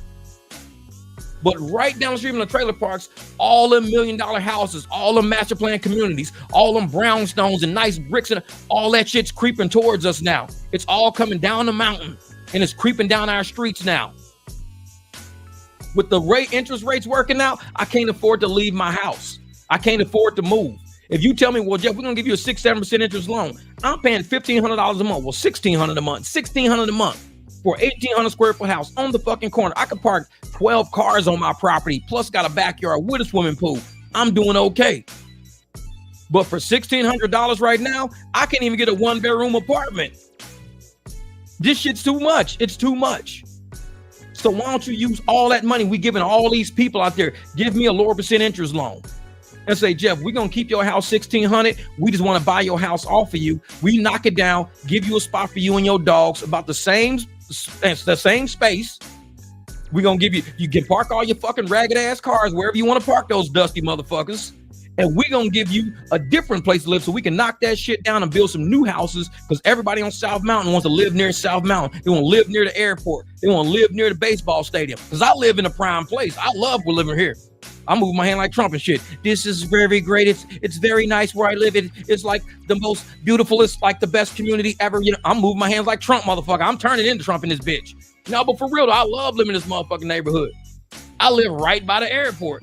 They're knocking all this shit down and they're moving into our areas now. If I have to sell my house, so they gonna treat us like they did them people in California, them people in Maui, them people in North Carolina. They gonna buy up all of our properties and take all of our houses, and we gonna be stuck living with like relatives and shit somewhere. All this money in the bank. Can't afford to buy no house with it, because the houses that I can afford to buy with it costs way too much for the amount of money I got, because I didn't get enough for it, because house prices are sky high, interest loans are sky high, rates are sky high. So I'm sitting here going, well, shit. I'm sitting on, $200-300 grand, but I'm living in somebody's fucking basement with my 4 dogs because I can't afford nowhere to live. And I had to sell all my cars because I can't park them nowhere. We know how the scheme's gonna work. We know how the scheme's gonna work. So what they should do with Doge is find all of this shit, find it all this money, find and reinvest back into America so people like me don't feel stuck. Because right now, a lot of us feel stuck. People be like, dude, but you living good. Motherfucker, I'm pigeonholed. I'm stuck. I'm super pigeonholed. I can't go nowhere because they got property way too expensive. Loans are too expensive. We're giving money to everybody else, but we're moving immigrants into our country, putting them in nice apartments, nice communities, nice houses, giving them luxury cars, putting them in luxury hotels. But Americans are struggling. We scared as a motherfucker. We see the creep coming down the mountain. We see these nice houses taking over our neighborhood. They just built this new place called Sanctuary right down the street from my house. I'm driving one day. I'll look over. I'm like, where the fuck they built that? I'm like, Sanctuary, whole goddamn neighborhood. Them houses are sick. Them houses make my house look like shit. And it's right down the street from my house. I'm like, they coming. The Sanctuary is right. Oh, they coming. South Mountain Sanctuary. I cruise around the baseline. All these new big ass houses, these gated communities everywhere. I was driving somewhere one day and I'm like, when the hell they built this building? Oh, it's been here for like 3-4 months. What? Yeah, man, they opened it. It's been here like 3-4 months. They opened it like October, November. They coming for all of our properties. And I'm scared as a motherfucker because I'm like, I'm not selling, bro. I got 4 dogs and I got raggedy ass cars. I'm not living in no HOA. Motherfucker, I got a Cadillac with a cover on it sitting right here. I drive it every blue moon. I got cars all over my property. I drive them when I feel like it. When I don't, they're just dusty. I'll wash them when I do. You think I'm gonna move into an HOA and they're gonna say, oh yeah, you could just move in, Jeff? No, I'm set up nice. I'm comfortable. I wake up. I know it ain't gonna be no HOA shit sticking on my door. I ain't gonna have nobody knocking on my door, ringing my doorbell. Oh, Jeff, your car cover blew off down the street. You need to start parking this truck in the garage. Your car cover blew off in the wind. I don't get none of that problem. None of that. So it's like, man, this is paid off house feels good. Yeah, but that's the thing, man. It's a lot of people pay houses off. But when it comes time to move, I mean, you're screwed. You can pay a house off in a heartbeat. But the moment you move, you cannot have the same thing you got. The peace, the comfort, the neighbors you got. I'll be living around a bunch of weird motherfuckers. I got 4 dogs that like to bark. The little one loves to bark. I'm not going to be dealing with no city complaints, no ordinance complaints. Jeff, your dogs are barking too much. My neighborhood, everybody's got barking dogs. We got huskies and Yorkies and pit bulls, and we got other little bitty weird dogs. We got dogs from the dog pound. A lot of dogs in my neighborhood. A lot of cats too. So we love it over here. It don't bother nobody. So a paid off house is cool, but peace is a whole lot better than a paid off house. Because you can have a paid off house with no fucking peace. Or you can have peace with a mortgage. I got mortgage, but I got peace. I love living here. I can sleep here all day. All my curtains are dark. I can sleep here all day and not even know if it's day or night.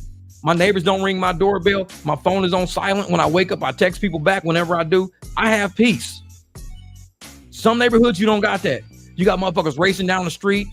If you live in a condo, you got people banging on doors, knocking on doors, dogs downstairs barking, dogs upstairs barking. You don't got peace. Even if that shit's paid off, you don't got peace. So peace to me is priceless. Motherfucker, if you charge me $1,600 for the rest of my life, fuck it, what I pay. But I got peace. I'm cool with that shit. I got peace. And some people, they They living in HOAs, house paid off. They arguing every damn day with neighbors, man. Every damn day. This is make you feel like you're in a Twilight Zone when you drive out and see something new that went up so fast. Las Vegas is like that too. Everything changes fast in some neighborhoods. Oh yeah. Oh yeah. And it's like, when I leave, I can hit AutoZone this way, O'Reilly that way, O'Reilly that way, or AutoZone this way, a CarQuest that way. I got so many auto parts places around me. I can hit Harbor Freight that way. I got the Steel Warehouse that way. I got a Lowe's and a Home Depot that way. 2 Walmarts, 4 Walmarts. I got 1, 2, 3, 4 Walmarts. 2 are the small ones, 2 are the big ones. So it's like, airport is literally, Terminal 4 is literally 6 minutes from my house. Someone said, Jeff, man, I just landed. I'm like, if you just landed, I could be at the airport before you even get your bags. I live that damn close to Terminal 4. I mean, I live in a cool spot. I got lucky. Not a lot of people get lucky in life, but I always say I live a very lucky life. But you got to cut a lot of people off to get lucky. And I say that shit out of all seriousness. You got to cut a lot of people off to get lucky. I probably would have never ended up back in Arizona, back on the West Coast, had I not cut a lot of people off. You got to cut people off, and that's how you get, when you cut people off, opportunities open. When opportunities open, you got to recognize that opportunity. 11:11, the awakening. Awaken to the opportunity, to the path that's in front of you. When you awaken to that opportunity and you realize that opportunity, you realize that energy, you say, this is something I should do. If it's something bad, awaken to the negative consequences of that and say, this is something I shouldn't do. Always, 11:11, always stay awake to that shit. And be like, you know what? This is an opportunity. I think I'm gonna capitalize on this opportunity. Some opportunities pay off, some don't. But when you make a mistake, learn from that mistake and don't repeat that mistake. That's the trick to it. And I'm one of those people that will see a mistake in a heartbeat. I'll see a mistake and be like, yeah, I'm not repeating that shit. A lot of people will tell you, when I cut people off, I probably won't even speak to them ever again because I already made that mistake to speaking to them the first fucking time. Why am I going to speak to them again? They were on my path for a while. Once you get them off your path, look at how all the shit opens up. What up, Joe? What's good, brother? So you open that shit up. You open up your plate to let other opportunities come, to let other good energy come. Because when you sit there and you keep harboring and holding all that negative shit around you, that's it, 11:11 tatted because I stay in the alignment. That's because we know the assignment. You real, man, I'm real about it, man. I keep it 100, man. And I tell folks, it's like, once you start realizing your true calling in life, and my true calling is peace. My true calling is not to let people get walked on and stepped on and treated like shit. That's my true calling. My true calling is to awaken to high IQ shit. And we level out. We level up and we level out. We start making our circle get bigger with people. Like the other day, we was online talking about credit. And like I said, this channel attracts a certain breed of person. I had no idea. Oh, that's crazy. It's 11:11 right now. Wow. Didn't know that, brother. Hey, that's how shit lines up. See, young boy, you in the alignment. You recognizing shit. No, and that's the thing, man. You recognizing how shit is lined up.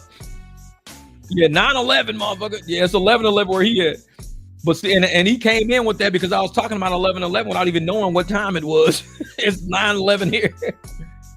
But when even on this channel, we were talking about credit, and I say how this channel attracts people of a certain breed. So I didn't put a APB out on a certain type of person I wanted on this channel. People just feel at home here. So when we started seeing everybody with certain credit scores, everybody working on their credit, everybody in the 5s, the 6s, the 7s, we even had an 800 in here. Everybody was working on shit because the energy we put out on this channel, we leveling out. When you hang around people who are on that loser shit and make excuses all the time and they can't seem to get up and they blame every fucking body for their problems, we don't fit in with those people. When we see people, all they can do is call other people names and we don't fit in. If you focus on you and you start elevating and you start growing, you start hanging out with people like that elevate, that grow, that see a problem, come up with a solution, try out the solution. Holy shit, I leveled up. Didn't know that was going to work. Rideshare stopped paying. We start doing private rides. We get business cards. We level up. Holy shit. I got 2 clients. I got 4 clients. I got 11 clients. Holy shit. I pick up somebody from the airport every time they land and show up. Damn, this is crazy. Because we see a problem when we level up. That's how this channel is. A lot of people don't fit on this channel. When I got deactivated, well, yeah, let's say that I got deactivated from Lyft because the motherfucker called. What happened? What happened when I got deactivated? All the buzzards came out. That type of energy attracted those type of people. That failure energy, that loser energy, that, oh man, I got my ass kicked energy, that attracted all those people because that's who they are. People we had never known their names. We'd never seen their names on this channel before, but that type of energy attracts those type of people.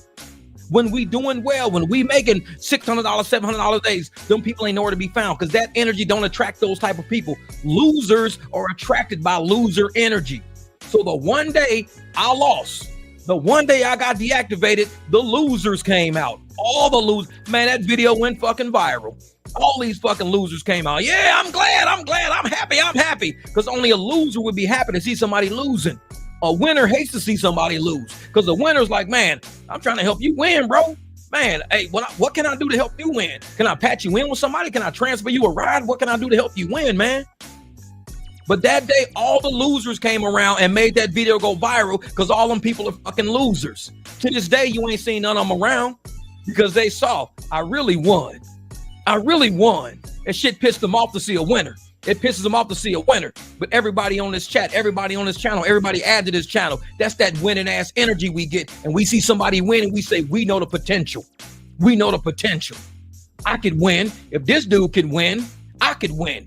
Jeff ain't nobody but Jeff. He ain't nobody important. That's just Jeff, man. If Jeff can go out and get it, I can go out and get it. If Jeff don't, and I'll let y'all hear me talk to people in the car. I ain't professional when I talk. I'm me when I talk. Man, if Jeff could talk to people and be real, I could talk to people and be real. If Jeff can get a private client, I can get a private. I'm not telling nobody no business calculus level shit in the car with me. I'm not so highly intelligent that can't nobody be like me. I'm in the car like, hey, man, you know what? They screwed up, bro. They fucked up. This is what they did. So this is what I'm going to do. I'm the most basic, average, everyday ass person out there. If I can do it, anybody can do it. And people are attracted to that because they say, bro, that's a winning attitude. That's a winning attitude. But you get the losers out there, they sit there and go, oh man, I can't wait to see him fail. I can't wait to see him fail. Yeah, they not like us.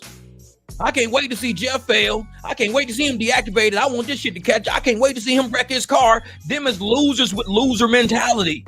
That's why they don't fit in around here. A lot of channels out there you see them on. And guess what them channels is about? Losing. They whole comment strand is people losing. I lost my job. I lost my this. I lost. All fucking day. That whole energy is a lost pit. And we come over here and we talk about, man, I finally did my first private, man. That shit went easier than I thought. Winning, that's what you came for. You came over to win, man. I had a $14 ride. I turned that shit into $40. Winning, man. This dude it was $70 for a 1 hour ride. Bro said, I'll just give you 200. Winning, this is what we came for. All them losers don't stick on my channel that long because they come over here and they be like, oh man, these motherfuckers making money. These motherfuckers, oh man, they are. And now look, the channel keeps growing. How many people said my channel wasn't gonna grow because I cuss too much? I wasn't gonna get monetized because I cuss too much.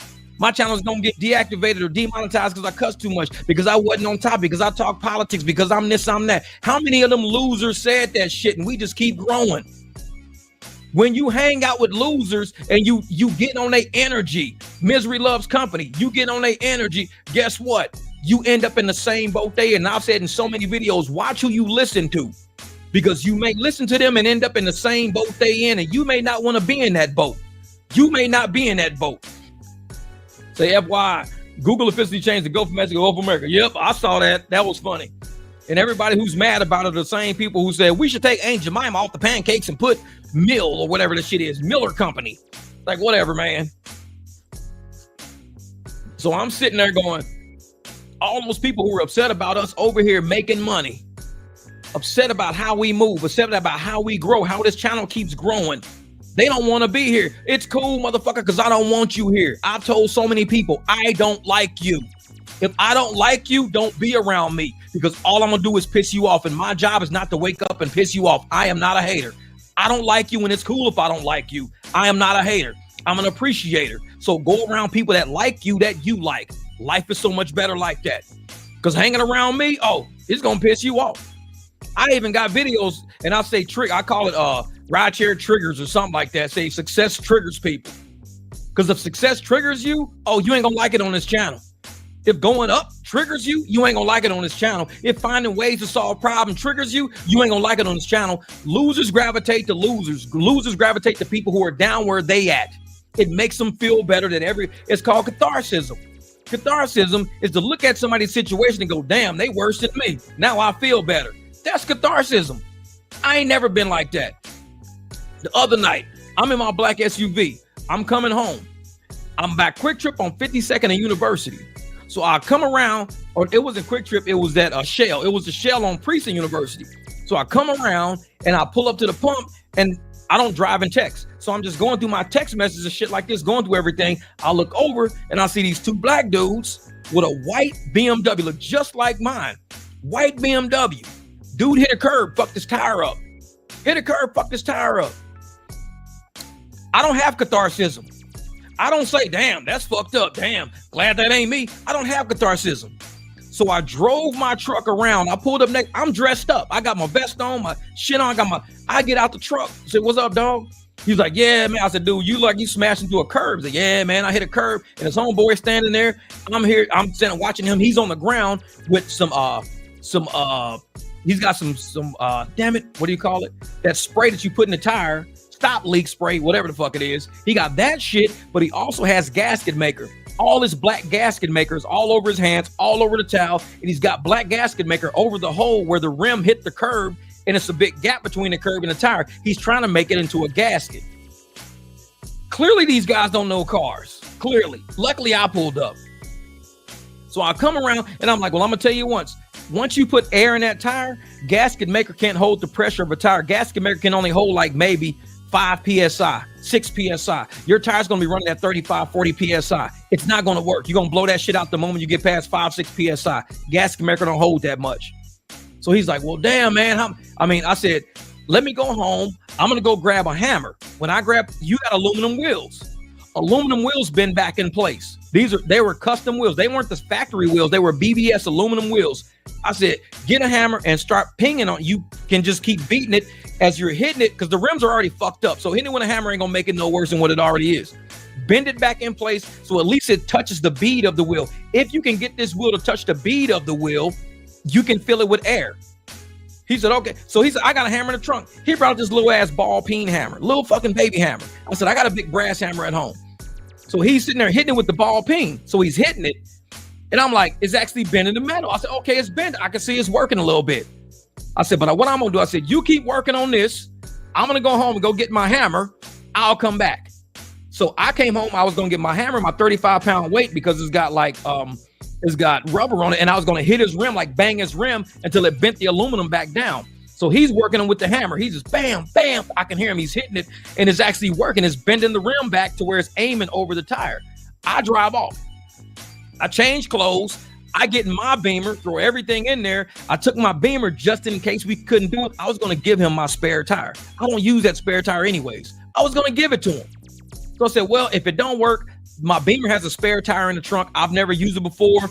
I'll probably never use it. I'll just give it to him. He can have the motherfucker if we can't fix it. I go back to Shell. The car's gone. They fixed it with the hammer, just like I said. Because I said, there's no way this gasket maker's gonna fucking work, bro. I went back. They had the can of Fix-A-Flat shit sitting on the side by the air pump. They fixed the car. Because he was beating it, and you can slowly see the metal going. It was bending back. He just had to keep hitting until it heated up enough to where it would just bend. Once that rim touched that bead, now air can. He's sitting there. I mean, it was black shit everywhere. Gasket maker all over the fucking place. And I'm like, bro, that's not gonna work. It can only hold like 5, 6 PSI. The moment you put air in it, it's just gonna just blow out. He's like, yeah. We put Fix-A-Flat in it. And I'm like, bro, you got a gap like this big between your rim and that tire. Fix-A-Flat ain't got nothing to touch. It can't fit. It only works on little pinholes. So me, like I said, I don't have catharsis. I don't look at somebody else having a problem, having bad shit going, man, fucking sucks to be you. Oh shit, fucking I'm better than you, motherfucker. I'm better than you. It sucks to be you. See, that's a loser mentality. That's to see somebody down and you go, yeah, motherfucker, you down. Shit, I'm up, you down, motherfucker. Yeah. I see somebody down. That's not my calling. My calling is to pull up, get out in my clean ass fucking clothes, my church shoes and shit like that. Got my hat on, my vest on. Bro, what's the issue? I'm like, I see all the curb chalk and everything on the tire. I tell him, you need a hammer, bro. Well, let me go get my hammer. Dude said, I got one in the trunk. Little bitty baby fucking hammer. But it worked. All he needed was somebody. All these cars all night was driving. I seen the brass. Yeah, you already know that brass hammer. That's like Thor's hammer, man. That shit worked. And it don't even dent nothing. It's a big ass brass hammer.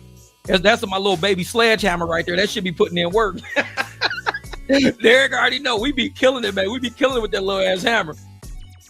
And I sat there, man, and I'm not one of them people. Like I said, that's why people on this channel come to this channel and feel at home in this channel, because they know even if you down, motherfucker, there's people on this channel gonna bring you up to our level. We bringing you up.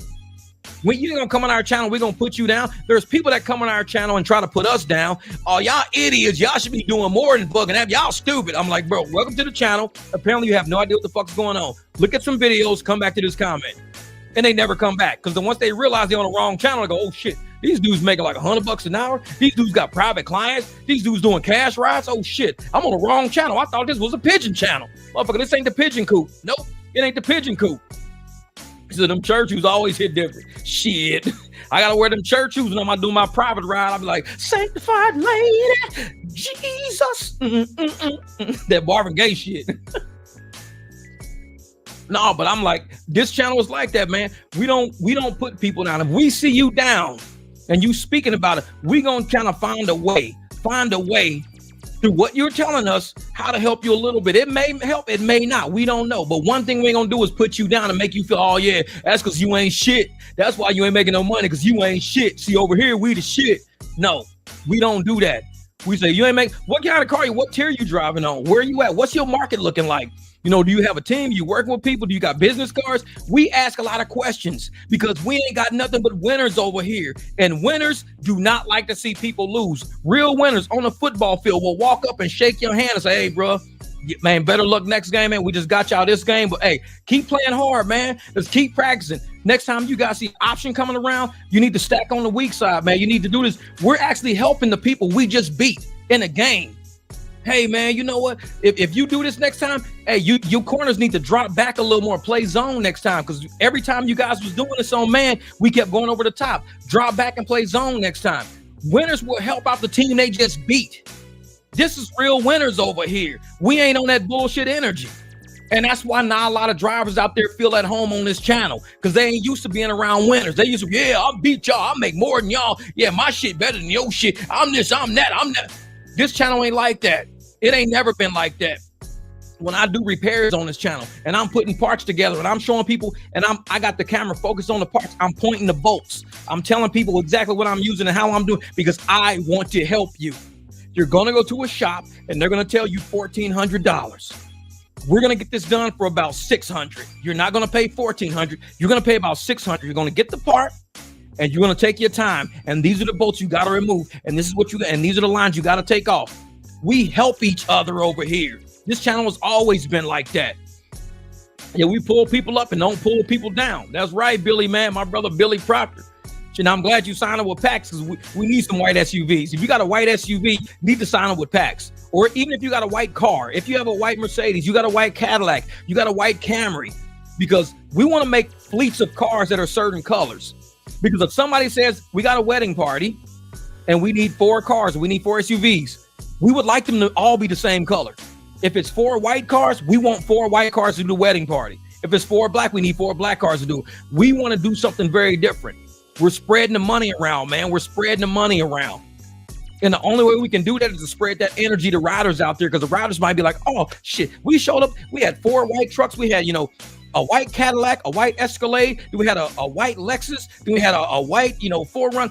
It was all white cars pulled up. We had all white cars pulling up. It was so cool. We want to give people that experience. PAX is going to be different, man. PAX is not going to be exactly what everybody's out there, man. PAX, when you see Uber and Lyft, they wanted to create a competitive environment to where you would try to fight the next driver. I'm going to tell you right now, there's so much money in these streets. There's no way you can compete with anybody else. There's $2-3 million on any given day of currency moving back and forth. You're not making, you'd be lucky to make $500. So if it's $2 or $3 million and you're going to try to make 500, who are you competing with? Think about it. Who are you competing with? Nobody. All you got to do is keep your car clean. Keep that shit running. Keep your service level up. Keep your attire looking clean. That's what you need to do. Let everything work itself out from there. And I'm like, I don't walk out the house compete with nobody. Y'all heard me on my video I dropped the other day.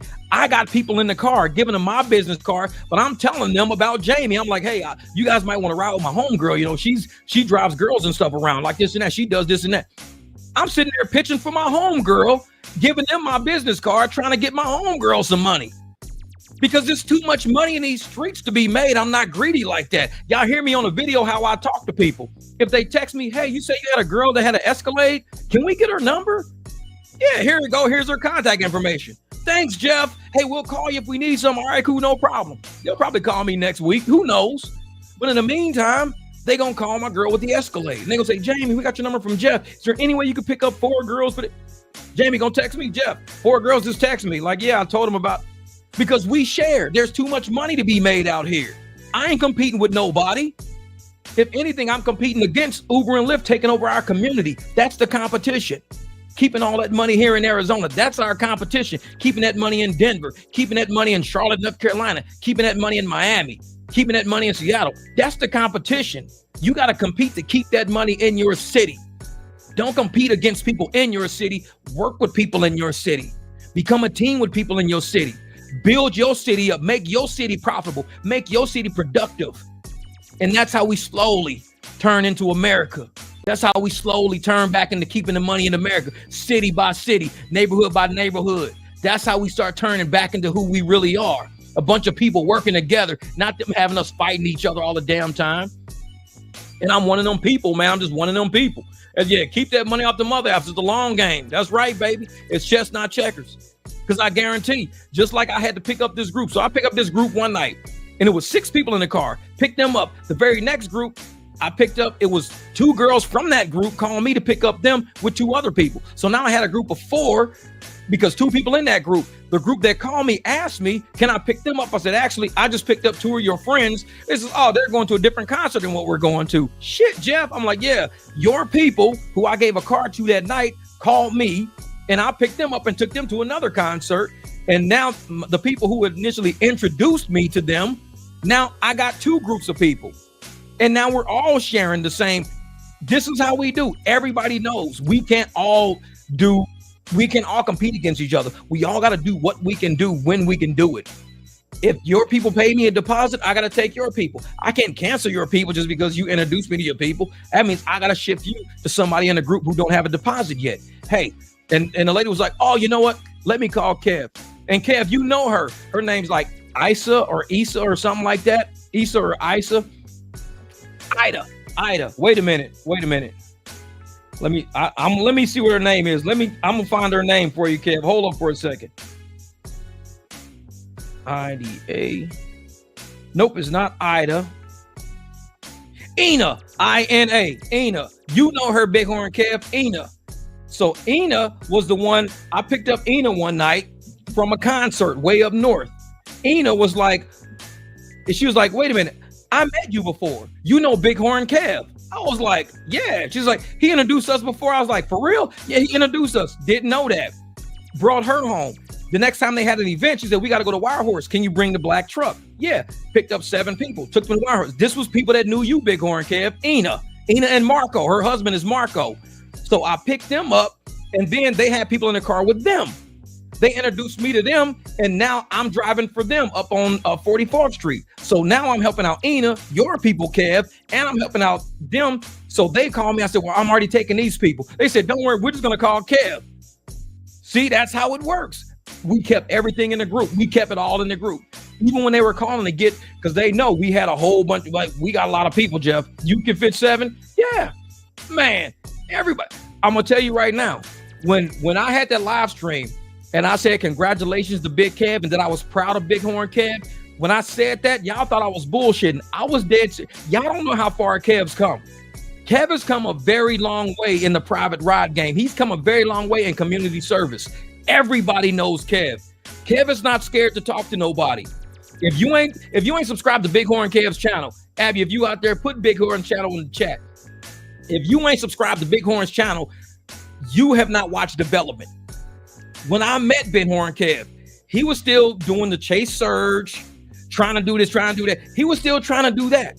When we met Kev, Kev was still trying to, undercut Uber. He was still like, what, Uber charge you 13? I'll do it for 11. That was Kev back when I met him. If somebody tells me, well, Uber did it for 13, I'd be like, well, I'll do it for 15.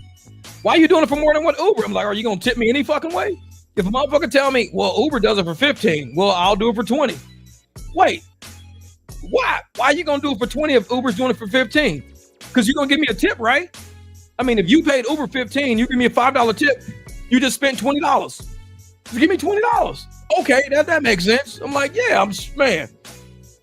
Exactly. With a small non-black SUV, never looking for it. That's Kev. Kev is an expert at airport, an expert at customer service, an expert at never saying no. He will find a way. Kev is, man, I'm telling you, when I said congrats to that guy and that he's come a long way and I was proud of him, man, people don't know where he started to where he is now. If you drive and these people live in Mesa, if you drive anywhere in Mesa, like when I picked up Ina and Marco, they're from Mesa. You pick up Ina, you pick up anybody in Mesa. I think a 3 out of 5 chance if they're doing private rides, they probably heard of Kev. I'm like, Kev, Big Horn. Oh yeah, I know Big Horn Kev. He wears the horns. He's got the white beard. Yeah, that's Kev. Man, he picked us up. Like, damn. That's Big Horn Kev's right there. Like I said, if you want to see how to start a process small, even without a black SUV. Dude don't even have a black SUV. He started and he believed in himself enough. All he said was, hey man, all I want is a chance to do a pitch to somebody. Once he started pitching and he started having more confidence in himself, he started wearing his driver's hat, started wearing his polo shirts or wearing his like marketing gear. Man, he took off. Kev took off. He's a whole nother person, man, from when we met Kev. Kev was like, okay, so when I convert, how do you do this? How do you do that? How do you, like, he was asking questions. He went from asking questions to coming to meetings, showing people all of his QR codes and how he got his QR and how he talks to people, how he converts rides and everything. And I said, you're converting rides perfectly. Your pitch is perfect. Your sales is perfect, but we got to get your prices up. That's it, Kev. We got to get your prices up. Kev's prices are perfect now. Kev, he ain't been on the app for almost 50 days. Kev has not used the apps in almost 50 days right now. I don't know if he's used them over the past couple of days or not, but last time I checked, it was 45 days app free, all private, 100% private. Kev's different. He's different, man. He's different. And like I said, no black SUV. And my man be on this channel helping people out, helping drivers out, giving everybody that advice. So, hey, man, if this is what you want to do, this is all you got to. You don't have to upgrade your car. Just upgrade your service level. Keep your car clean. Make sure you got your business cards on deck. Have your pitch down. That's Kev, man, 100%. Like I said, I pick up people black SUV, and they're like, yeah, Kev's our driver. Kev ain't got no black SUV. It's like, shit, Kev don't need one. They like Kev. Everybody likes Kev. Shit, I got a black SUV. I introduced 2 of my clients to Kev, 2 of them. And now Kev does them instead of me doing them because Kev's closer, Kev's quicker. He's got no excuses ever. Me, I might be like, oh man, I got another client I got to deal with. Let me check my schedule. Kev never has that. I could be sleep because Kev now know I take naps, man. That's my health plan. My health plan is taking a nap. Motherfuckers like, who you with? You with Aflac? You with Blue Shield? Motherfucker, I'm with nap time. Motherfucker, nap time, I am secured. My benefits come from nap time. Motherfucker, I'm one of them old ass dudes who's like, man, oh shit, it's fucking nap time, man. Let me go in here for about an hour and a half. Fucking Blue Cross Blue Shield my ass. My benefits are provided by nap time. Well, they scraping that hitch and everything. He got a big hitch on the back. That motherfucker like them big girls back there. Shit. Just check out Kev's video showing the flight app when he was waiting for his private ride. Pretty cool to have. Okay, cool. He's got the flight app. He shows how he organizes his people landing, how he keeps track of everything. But yeah, Kev's, man, he's that guy, man. He's that fucking guy. And I'm proud of him because, like I said, he takes, when I'm sleeping, I'm napping, he'll handle my clients for me because I gave him his phone number. He said, why do you give Kev your clients' phone numbers? Because Kev's 100. It's like, shit, I know me. I'm gonna fuck around, take a nap. I'm gonna be somewhere, this and that. And guess what? Shit, Kev got it. I ain't even stressing it. I wake up, Kev's like, hey man, I took Skylar for you. Like, all good. So you didn't have to let me know. Motherfucker, I'm asleep. Just letting you know, like, oh, cool. Yeah, thanks for subbing this channel. Yeah, because Kev, man, we got to get Kev's up because Kev is he's that story. Kev is that story of somebody with not a lot of flair. He's straight up. Kev is just straight up. And he'll say, hey man, I don't have a black SUV. I don't have to have one. This is what I do.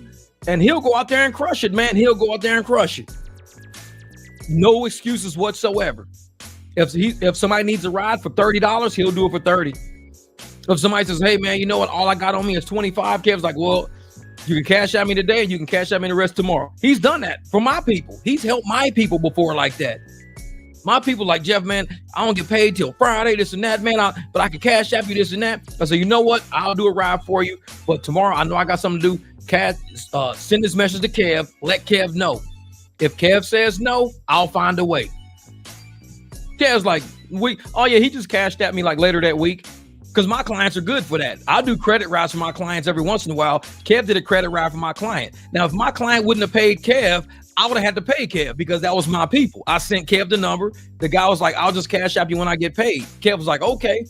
If Kev never got paid, I would have to go out of my pocket, pay Kev, and I'd have to go chase my client down and be like, listen, motherfucker, Kev's my dog. You didn't pay him. But it didn't go like that. Kev was like, oh, he cashed at me. I was like, all right, cool. He took care of you. Yeah, he took care of me, man. Appreciate it. They all appreciate you because not a lot of people are willing to do credit rides for somebody else's clients. He did a credit ride for me.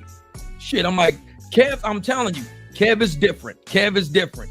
That's why he's gone almost 50 days with no app. People love that dude, man. When they meet him and they see his mannerisms, Kev, he'll be there. If Kev say, I'll be there at 5 a.m, he'll be there. You ask me, you gonna be there at 5 a.m? I say, bro, I'm working till 4 a.m. If I get there at 5, I'll be dead tired. I'll do my best. But here's Kev's number. Because at 4 a.m, I'm driving it. Because one time I did that. I drove all through the night, and that was during Waste Management. And Waste Management called me, and I ended up driving all the way to like 2 p.m. I took my clients to the airport at 1 p.m. I went home. I said, I need to lay down. As soon as I get home, my clients hit me up. Hey, Jeff, is there any way you could pick us up, this and that? I'm like, you're fucking kidding me. I'm like 2 sheets to the wind. I'm walking to the bed like this. I said, let me send this to Jamie. Jamie, can you do me a favor and pick up Finn and the guys? Here's their phone number. Here's this and that. Can you do me a favor? I sent it to her. I don't even think this shit was done circulating like this. It wasn't done processing yet. The text message was still processing. The phone was already on the dresser, and I was like, poof, right in the pillow. So whether or not she took them, I didn't know. I was dead tired. So, of course, she texted me back and she took care of everything. That was great, but I didn't know that until I woke up. I was that tired. Man. Hey, Joe, that's what's up. That's what's up. Speaking of nap time, everyone be safe. Preacher Jeff, thank you for everything you do. God bless us all. Hey, God bless you, brother. He said, Joe, nap time. Hey, that's what we do, brother. That's what we do, brother. When I tell folks, hey, man, I need to go in here and take a nap, your body's recharging itself. I walk in the house and I'm like, hey, man. See, now Uber's back to $339 and Lyft's back to $289. Forget that. No. See, that's being men and women of our word. That's why we do private rides and help our community members. Members build and trust. We the 300. I'm telling you.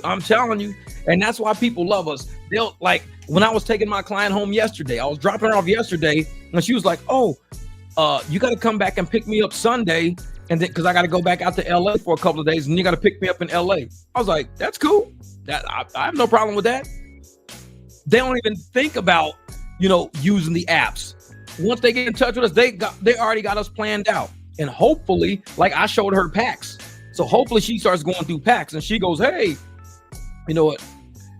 She goes, hey, I'll schedule through packs and everything. Because I was showing her how it worked. Let me look in packs right now to make sure she didn't schedule me for Sunday. As I got this thing open right now. Scheduled rides, opportunities. Nope. Cool. So she's probably going to text me. But I'm going to have her download the app, have her husband download the app, and have her mom download the app. That way, when they schedule everything, it don't have to be through all these phone numbers we be using. Because yesterday, it was me, her, and her husband on the text message. And then on another one, it was me and her on the text message. So we got 3 text messages going already because her husband said, hey, she's on the flight. But he included her on the text message, but he sent me the itinerary of when they were landing and everything. And I was like, oh, cool, no problem. I got it, no problem. But she was in the air, so she didn't know that he texted. So when she landed, she texted me, and she was like, oh, shit. She was already on the text. So now I got text chains going everywhere. So I'm like, damn it. That's why PAX is going to come in handy, because everything's going to be like one. That's it. It's going to be just locked in. Everything's going to be one. So, man, to be successful in a rideshare game, you need people that you can trust. There will be times you can't do a ride. Have a backup plan. Telling you, Billy, man, it's so many riders out there, and it hurts me to see other people in other cities, especially drivers out there, saying, man, nobody in my city want to be like that. You got to get them to this channel. Get them to the barbecue. Go to your Facebook channel, your Instagram, go wherever you got to go. Say, hey, man, if you are a driver and you want to make more money, you want to ease your life, you want a calmer pace, subscribe to this channel, because y'all don't believe it's possible. These guys are showing it's possible. They're giving money to other drivers and they're still coming out on top. They're giving rides out to other people on their team. They still come out on top. Ain't nobody struggling. Everybody's making $200 days, $300 days. If you ain't got nothing planned that day, it may not be that long before one of us send you a ride, because we get double booked all the time. If you like, man, I'm like, man, you got any rides today? No, man, I'm cool. Perfect. Thanks. I just needed to know. Because in a minute, I'm going to send you a text. Hey, can you do me a favor? Like Jamil. I was like, dude, can you do me a favor? I got somebody that needs to get to the airport. At like 3 o'clock. They got to get to the airport. Are you going to be near the airport anywhere? He was like, cool. It was about, I think he said it took him 6 minutes. He said the ride took him 6 minutes and he got $40. I told him, I said, well, I'm not arguing about what you're going to charge. You're a black SUV. I said, I usually charge about 25, 30. Nope. He's a dude. Dude gave me $40. I said, he always cash outs me $40 because he always tips me all the time. But I usually charge him 25, 30. And he always tips me on top of it. Man, he said, dude, that ride maybe took me 6. He said, dude, as soon as we hit the highway, we were getting off at the airport. I said, yeah, I live that close. It was like that. As soon as he got on the highway, he was getting off. 6 minutes, $40. That's how we take up our team, man. I'm like, bro, if you don't have nothing to do, you're an option. Just know that when you dealing with our team, you ain't got shit, that you're an option. We making a phone call. Hey, man, bro, I'm sitting in front of these people right now. And Jamil's done this. I don't know how. Manny, you've even done it like that. Jeff, I got 2 people landing. Can you do me a favor? Take Steen and her husband all the way up north. You've done that before. Too many, you're overbooked. Too many people land. Shit. Jeff, are you busy right now? Jeff, you got something to do? When you ain't busy on this team, trust me, you are an asset. When you are not super booked, you are an asset on our team. So when people be like, man, I ain't got no clients, man, I ain't got nobody. Shit, you are an asset. You need to be on our team. If you ain't got no clients, be on my team. Because trust me, we will fill your schedule up. Yeah, you was there in 11 minutes. Bro, I came flying around with my cat ears on and everything. They was cracking up laughing. I put my cat ears on my head. I found them doing Halloween. Somebody left that shit in my truck. So I came flying around the corner with my big orange ass cat ears on. They was like, do our driver wear cat ears? What the fuck? I ain't got no Manny hat. I ain't got no cowboy hat. I got to come with something. But if you're a driver out there and you say, man, I ain't got no clients, man, I don't do it. Guess what? We that team. Because what, February the 20th, just like the other night, what did Jamie say? We were all sitting here. Oh, where's she at? I know she's in there somewhere. Yeah, I see her there, but that's not the message I'm looking for. Where's the message now? Oh, here it is. Bam. So she messaged us today. So she said, Jeff and Jamil, this is how we text each other all the time. She says, Jeff and Jamil, what are your thoughts on this? It's only a mile from Sky Resort to City Hall Steakhouse. If we can do the 5 SUVs to pick them up at the Scott and take them to City Hall, and then pick them up from City Hall and take them back to the Scott. Do you think it's worth it? They're all here for convention all week. And this is what the guy said to her. The guy messaged her. This is why you need to have a team. She said, Jamie, thanks for the ride today to the Scott Resort. So Jamie met just 2 of them that day, met them, gave their card. We have a group of between 25 and 30 people tomorrow evening for a pickup at 6 p.m. Can you tell me how many vehicles and a per price vehicle for the round trip? And he gave us the address and everything. Now, me and Jamil started researching all the rides. Uber Black SUV. One SUV for that 1 mile would cost them $50. One black SUV was $50. So we said, okay, so round trip would be $100 per SUV. So you're already at $500 already. You're already at $500 for 5 SUVs. And then let's say you tip each SUV $20. Now you're at $600 now. So you're at $600, and that's only tipping each driver $20. That's $10 each way. You're tipping them $10 each way. So you're up to $600 for 5 SUVs. So because it's a schedule and we have to block our time out and everything, I said it would be fair if, when you're getting those 5 black SUVs off of Uber, it's 5 SUVs that don't even know each other, and they're all showing up at random times, picking people up at random times. They're not all going to show up at once in a convoy, picking you up and driving. So I said, if it's, $600 just for that, how about we say, instead of tipping each driver $10 each way, tip each driver $20 each way, let's make it a $700 deal. It's a fun deal. $700, exactly, in minivans, motherfucker, in minivans. Let's make it a $700 deal. That's it, just a $700 deal. It's 2 miles.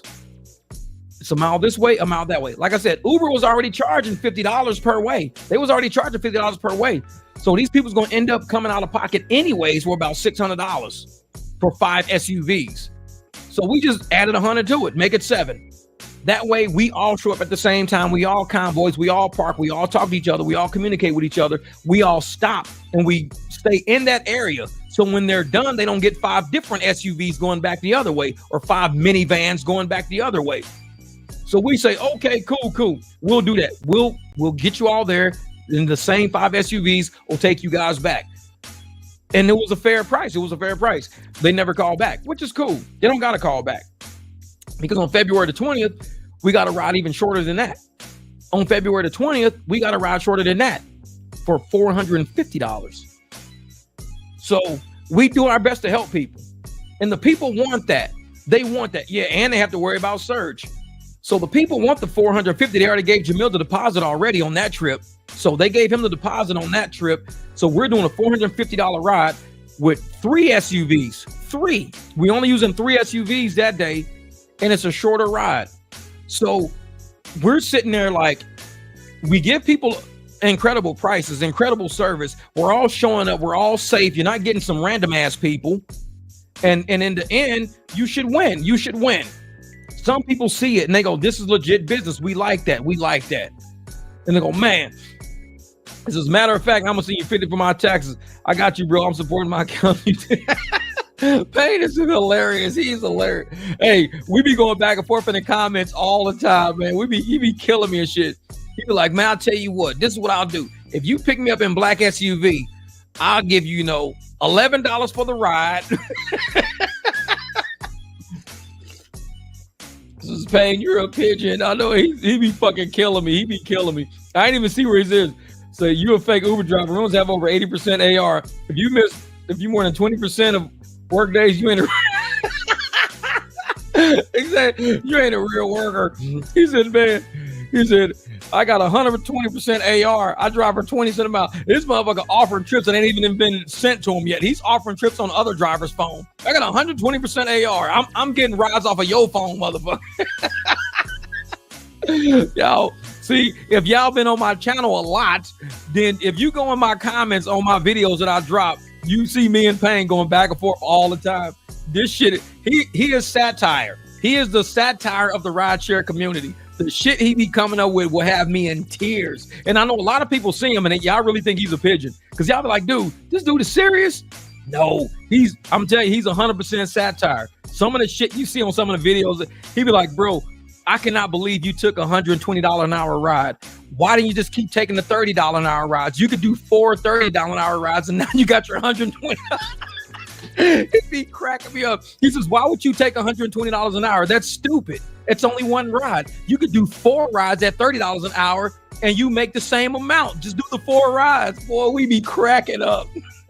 He be fucking killing me, man. He be killing me. He's like sad. And I'm telling you, he should be like the Dave Chappelle of fucking a ride share. Like just the satire that he has, man. He's super pigeon when it comes to shit like that. Fucking super pigeon. Man, I be dying laughing. He be like, bro, I don't see why you would even go and buy a black SUV to do them rides. Do you know if you just stayed on UberX and you had a Prius, you could drive like 12 hours straight and make the same amount you can make in that expensive black SUV? He be fucking, bro, I be dying laughing. He be hurting my, because some of the shit he says be so far off. Dude, I be dying out. He said, gotta go. My McDonald's Wi-Fi is going out. Drop the likes. Motherfucker, the kids' Playland is messing with your signal. These kids is in Playland messing up my signal. Oh, y'all sit your ass down. He like, who the hell are you talking to our kids like that? Motherfucker, I'm on YouTube right now. Tell these kids to sit down. My Wi-Fi going out. Bro, Payne is fucking stupid, man. He is stupid. So he's like the Dave Chappelle, and that's the thing. A lot of he drops into the chat on live streams every once in a while, but he's mainly on the videos. So when he's on the videos, bro, I'll be dying laughing. Every time he'll comment on some shit. I know it's gonna be good. Every once in a while, I'll pin his comments because they so damn funny, man. They so funny. I'll just pin his comments. But people don't get it. They don't get the joke, and they be like, bro, you on the wrong channel. You're an idiot. Y'all like, bro, it's satire, man. You got to just know how Payne operates. This shit is funny as hell. It's like this really how some of these pigeons be thinking, though. He be saying how pigeons be thinking. He be like, bro, I don't know about you guys, but surge, it just messes up my bank account. I will not drive any trip that has surge on it. If it's got surge, I'll kick it out.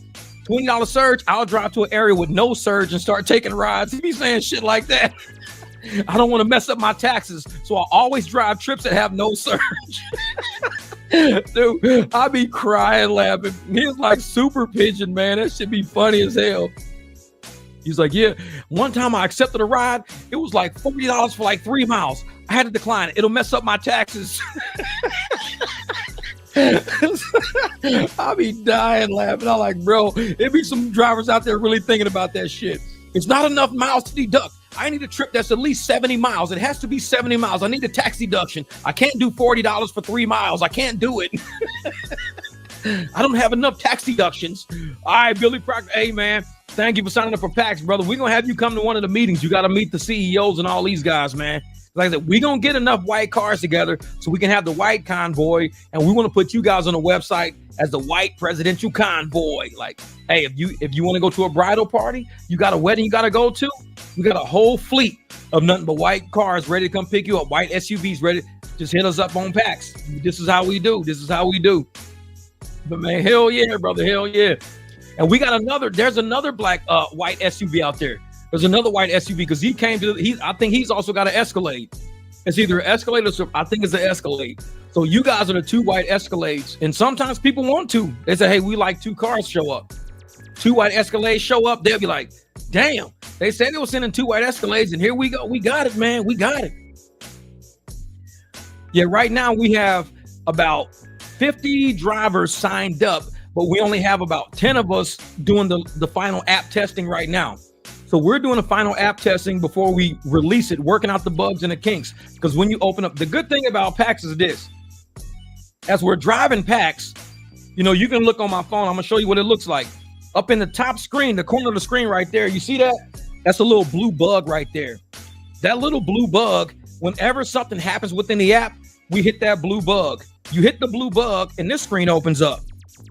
And you tell the developer it says, I need to report a bug. And you tell the developer exactly what's happening. You say, I'm using an Android or I'm using an iPhone. Say which operating system you're on. I'm using an Android. I'm using an iPhone. And then you tell them. Now the developers can go into the back end and say, oh shit, there's some code. Instead of a slash, we need a dash because you're Android, you're not iPhone. So we got to make sure that we put that on your phone. Because the version I have is 1.704. Now, last week I had 1.606. So they keep updating the versions because we're reporting all the bugs. So first we'll say, what version are you using? 1.704, Android, blah, blah, blah. And then you explain your problem to them. There's no app out there like this, man. I'm telling you, you can report a bug in real time. The developers will knock that shit out. They say log out, log back in, see if it works. Dude, it actually works. Okay, I can see it now. Now, as you can see in the middle of my phone, there's a black SUV in the middle of my phone. You see that? That's a black SUV right there. It used to not be that. So now the black SUV is actually facing in the direction I'm aiming and everything. So it used to not have all that. So they're going through and they're fixing it all. It says, what about blue SUVs? Oh, we use any color SUVs, any color SUVs. I mean, we use any color cars, actually. It depends on if you want to do like a group ride with somebody and they all want the same color. Some people may not want the same color. They just want any car. Say, hey, man, you can send us a car, a truck. We don't care. We just got, 8 people. We need somebody to go. So it don't even make a difference. So, but we like to have that appeal, that one app that can say, if you want all of one color of car showing up, just let us know what you want. If people go, no, I don't mind. It don't matter. I mean, you guys will be picking up our cousins over here. You can send a Nissan Altima over there, and you can send an SUV over there. It's like, cool, no problem. So it depends on what the people want, what they want. So yeah, man, yeah. No, but yeah, Payne, man, he's nuts. Payne is nuts, man. He's nuts. That shit be having me dying. But you're right, Kevin, man. Some of them pigeons, man, they out there, bro. We be trying to help them. We be be like, listen, stop taking $3, $4 rides. If you're out there doing $3, $4, even for content, stop it. I see content creators out there. Watch me take this $3 Uber ride. Watch me take this $3 Lyft ride. Guess what's going to happen? I'll tell you what's going to happen. You're going to get a flat tire. You can't afford to fix that shit. Stop doing that. You're messing with the algorithm.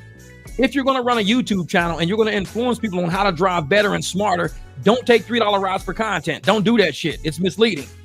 Take a $3 ride. But when you pull up, talk to the person. Hey, listen, I was going to accept this ride, but somehow it's saying I'm only getting paid $3. I don't know why. Maybe it's something screwed up in the app. So what I'm going to do is I'm going to cancel it, and then I'll just do the ride for $10. The person might go, oh, cool, because I only paid like $11 for the ride anyways. Okay, yeah, because something's messed up in the app. I don't think it's calculating right. It's saying I'm only getting paid $3. That's what you can do with your YouTube channel. Show people how to turn a $3 ride into a $10 ride. That's what you do with them $3 rides. Don't say, watch me take a $3 ride. Watch this. Look, I took it. I'm looking at them like, you idiot. What is this, a fucking clown show? You have an opportunity to show people how to upgrade a ride, how to upgrade the money in their pocket. Hey, bro, I just pulled up, man. I accepted the ride, but I'm going to tell you right now, I might have to cancel it. And we might have to do it like Cash App or Venmo because something's wrong with my app. Like it's glitching and it's saying I'm only getting paid $3, bro. I don't know what it's saying. I'm getting paid $2.68. I'll do this ride, man, for like $10. I can't do it for $2.68. Something's wrong with the app. So I'm just going to cancel it. You make sure you cancel the ride that they're going to try to send you because it's going to try to charge you a cancellation fee. So what I'll do is I'll cancel it. You cancel. Oh, I'll just give you 10 in cash and I'll give you 10 in cash. Cool. Yeah, because I paid $12 for the ride. So it's like, if you ever see me take a $3 ride on YouTube, ever, that's what you're going to hear me do with that $3 ride. For these idiots taking them, saying, look what I just did, bro. I just took a $3 Uber ride. I took a $3 Lyft ride. Click like and subscribe. I'll be like, I'm not liking this shit. I'm not subscribing this shit. You out there taking $3 rides. What the fuck is wrong with you? Like, no. Like, man, I'll be like, hey, bro, shit says $3. I'm getting paid $3, man. I'm going to cancel this real quick. And, we could do it for like $10, but something's wrong with this app because it's not calculating right miles. It's not calculating right time. It's not calculating my car right. Something's wrong because I've never got paid this less, but I do want to take you to where you got to go, bro. So I'm going to cancel this. You cancel on your end. You can cash at me, Venmo, straight cash, whatever, $10. I'll take you. Okay, let's just do that then, because I'm not waiting for another ride. I paid $12 for the ride anyways. 10, I'm saving a couple of bucks. Cool, appreciate that, man. Appreciate that. They give you a $10 bill, you ride. Next, take another $3 ride. Ooh, another $3 ride right down the street. Pull up to him. Hey, bro, guess what? Man, something's wrong with this app, man. This shit is glitching because it's saying I get $3. Usually I do these rides all day for like $8, $9, $10, man. I don't know why it's saying $3. I think something's not processing in the phone. So I'm gonna cancel this ride real quick, and it's gonna try to give you another one. So you don't get charged a cancel fee. You cancel that next one that's coming through, because I'll do the ride for you, like $10. I'm here already, so we ain't gotta wait for nobody. Okay, you just made $20 instead of $6. That's the kind of YouTuber I am. These motherfuckers out here taking $3. Look, bro, I did it for $3. They're idiots. If you're gonna show somebody how to make money, show them how to make money. Don't try to be no clown. Don't sit up. Wait, Kevin put that shit up here. This right here. Kevin just told you, don't be this. Don't be this. Don't drive. What up, Mookie? Don't drive around thinking it's cool to do $3. You look like an idiot on YouTube to all these drivers out here making money, putting their life on the line, their car on the line. Like, you're doing $3 rides. What's that? You're taking like Frederick just said, you're taking a $3 ride, you're spending $3.50 in gas. You drove to get there, and then you turn around and drive, and you're sitting in traffic, and I'm burnt like $3.50 in gas, and you made $3. And you're a YouTuber. You should know better. You see this shit on you. You should know better at this point. So at this point, you should be like, listen, this is what I'm going to do. I'm going to cruise up, and I'm going to explain to them how my phone is fucking up, because it's only showing that I'm getting paid $3. So something's messing up on the screen. Something in the back end is got me locked at a traffic light or some shit. I don't know what this app is doing right now, but I'm sitting right here in front of you.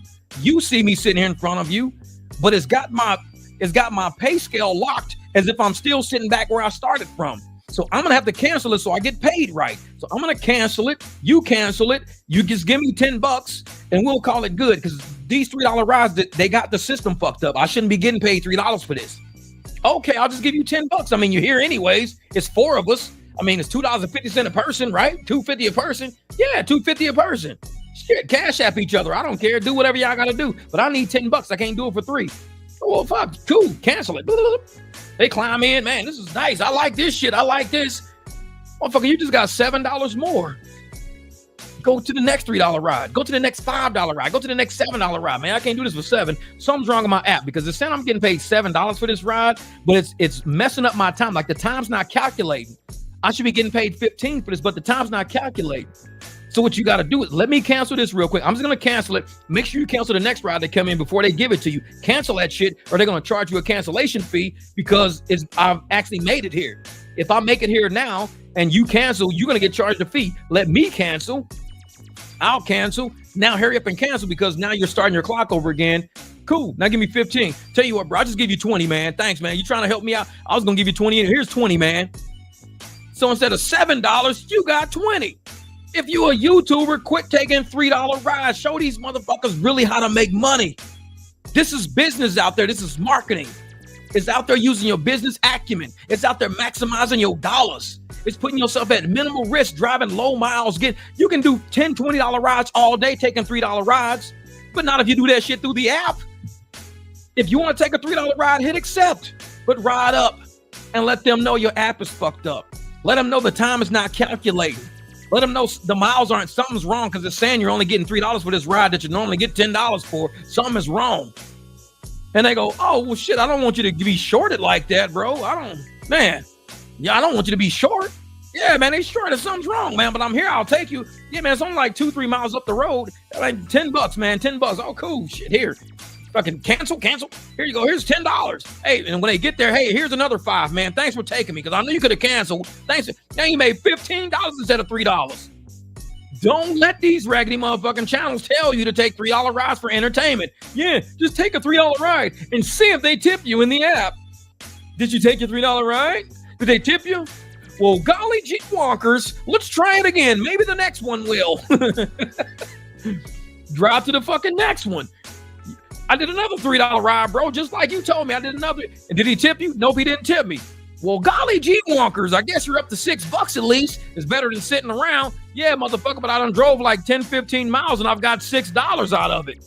Bro, what kind of a YouTuber are you? You fucking with my money, man. It's like, no.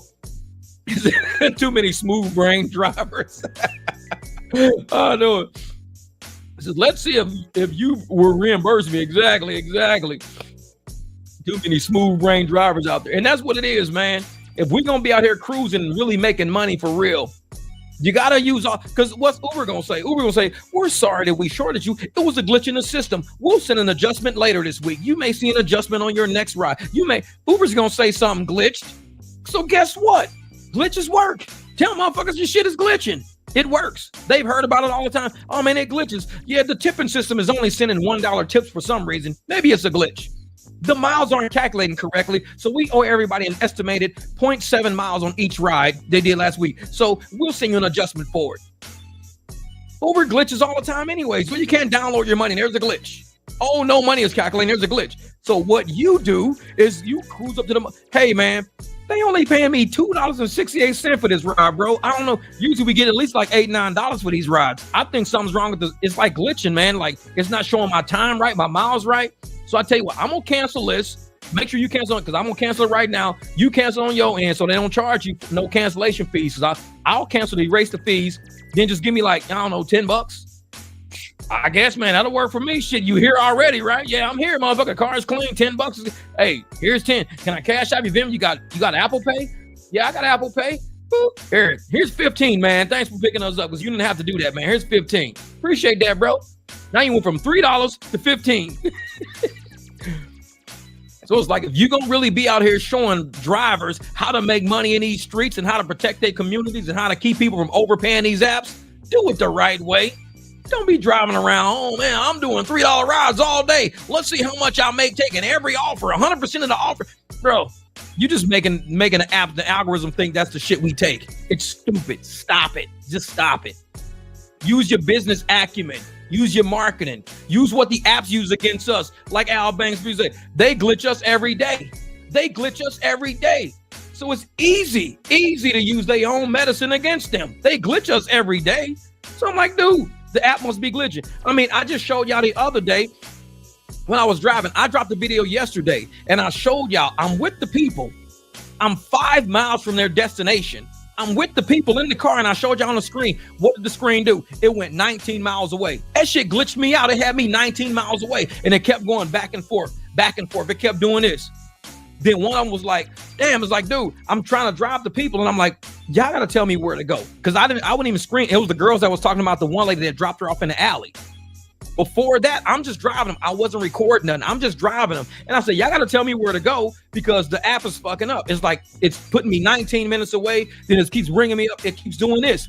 And the screen was flipping and rotating and doing weird shit. It was glitching like crazy. So I just started screen recording so I could show people what it was doing. I said, well, I'm going to screen record to show people what it's doing. And then the girls just kept talking about the lady dropping her off. And we just kept chatting. I was giving the car.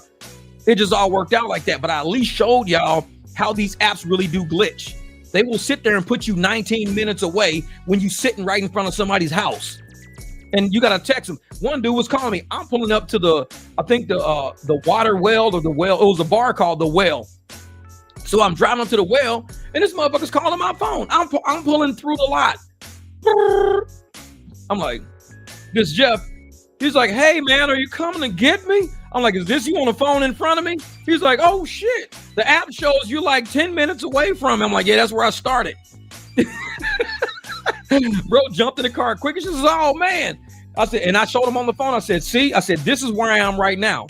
But the gray line was still there all the way back to where I was. I said, this is where I am. He says, look on my phone. You're not even close. I said, yeah, that's just showing me all the fucking way back. But as soon as I hit start ride, everything changed on both of our phones real quick. So I was like, man, yeah, exactly, Fred. It was doing that shit all day the other day. It got me like 4 or 5 times. And then I'm trying to text people to let them know, but I can't text because my car keeps moving. I'm sitting at a standstill. I'm sitting in front of buildings trying to text people to say, hey, I'm here. All I can do is send that automated message that says, I'm Jeff, your driver, or in a black expedition. I can send automated messages. People will text me, hey, give me like 4 or 5, blah, and I can't text back because my car's moving. And every time I try to hit something, it says, sorry, you can't send a message because the car's not moving. You can't text while car's in motion or something like that. And I'm sitting there like, I got to call everybody now. So for the past like maybe 2-3 weeks, I just been calling people. Ever since I started driving back on Uber, on Lyft on February the 3rd, I started driving with them on February the 3rd. I've had to call.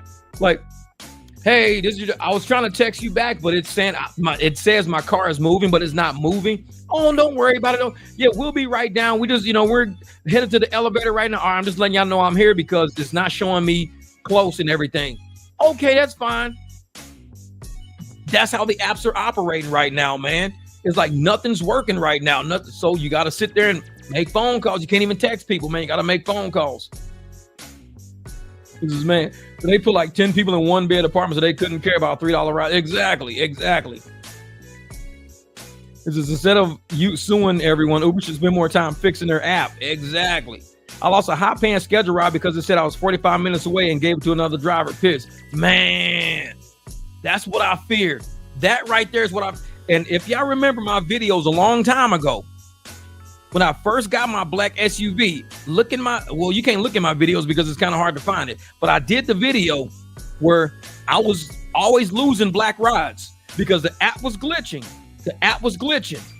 And every time I'd get a black ride, it was like airport and stuff like that. It would just drop it. It would give me a black ride at one of the hotels near my house. I'll be like on my way and it'll just drop it. It kept doing it over and over. And I'm like, dude, I think somebody's hacking the system, taking black rides from us. Black SUV rides, $36, like 4 miles. Drop it. I'm like, dude, what the fuck? I'm like on my way. And it kept doing it over and over again. So I did a video where I was about to get on the 10 South to go pick these people up. I started the fucking ride because I'm not driving all the way down 10 South to Warner, from Baseline all the way down to Warner, cruise over, picked up this lady. I thought it was a lady. It was her kids leaving the movie, and the security guard was telling them to get off the property. So the mom got them a ride. I was black SUV. I was closer. I started the ride. I texted her and said, hey, I had to start the ride right now, but I'm headed to Five Below because the kids were at Five Below. I said, I'm headed to Five Below. So don't think this. I said, I'm on my way there. I just had to start it because the app keeps hanging up on me. So the lady didn't care. I started the app on the 10 and Baseline, drove down to Warner, picked them up. Man, that ride must have doubled. That shit was like probably $30. That shit went to like $64. I was like, I couldn't do it. I got sick of the app dropping me. Every time I'm on my way, I'm driving, the app would glitch, hang up, and next thing you know, I'll lose the ride. I'm like, man, I'm tired of losing rides to this stupid ass app. Guess what? Start ride. And I text the person. I'm on my way to exactly where you are right now. I know you're at Five Below because I opened the map. Okay, they're at Five Below. I'm on my way to Five Below. So I pulled up. The kids was already there. They had left the movie and security was telling them they couldn't be on property. I'm like, they just got out of the fucking movie theater. The movie theater is right there. The kids were just walking and it was like, you guys can't be on property. I'm like, you're like 11, 12, 13, 14-year-old kids. Like, they don't have a car. They can't go nowhere. They just came to the movies. They waiting on a ride at the movies. Cops like, you can't be here on property. I'm like, bro, I was a kid, man. And I know a lot of people say, man, I don't pick up kids. I already texted mom already. I already talked to her. Everything was all cool. I ain't give a shit. I got kids too. So I'm like, I wish a driver like me would show up and pick up my kids. Like, dude, just take care of my kids. Get their ass home. That's it.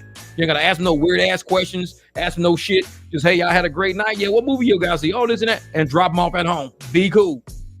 These weird ass drivers, these fucking predators and shit out there. Which reminds me, this right here, I'm gonna show y'all something crazy right here. Hold up.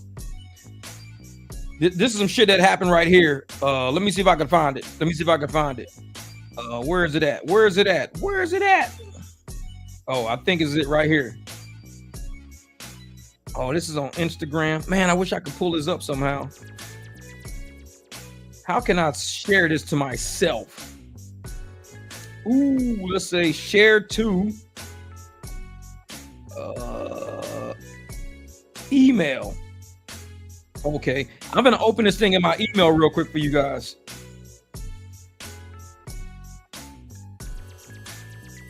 Hold up for a second. Next. Not now. Can I get in there? All right, send. All right, I'm gonna open some in email. I'm gonna share you guys, and I'm glad we're talking about this right now. I'm about to open some in email for you guys. Hold up for a second. Please. Is it this one? Nope, it's not that one. I keep forgetting all the time. I gotta share something with y'all. And when y'all see this is, I'm dead serious, man. This is just a trip. Like, this is why I say I wish there were more drivers like us out there than everywhere else. Why? Come on, man. All right, I could have did it this way. Let me go back in here real quick. This is starting to piss me off. I don't know how I sent out of my email. I have no idea. But I never do.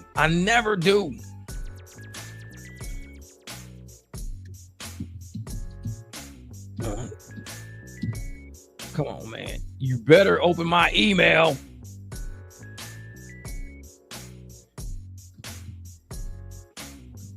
Come on, man. Don't screw with me.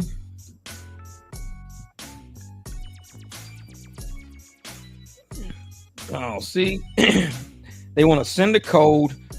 How the hell do I always get locked out of my email? I'm probably the only person that gets locked out of my email all the damn time. 6-3.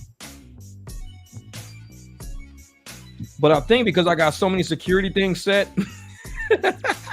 Here we go. I got so much security set on my phone. It's fucking crazy. Oh, you suckers. You know what? Let's sign up like this. All right, let's get in here. Y'all gonna be like, bro, you can't even get in your own email? Nope.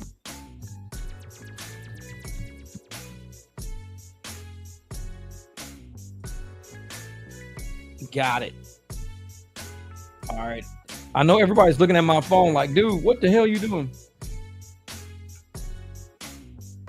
Oh, email service. Well, they might do that, man. They might do that.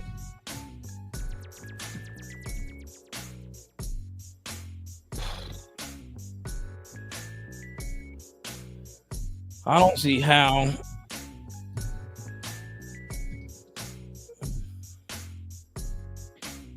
Okay. There.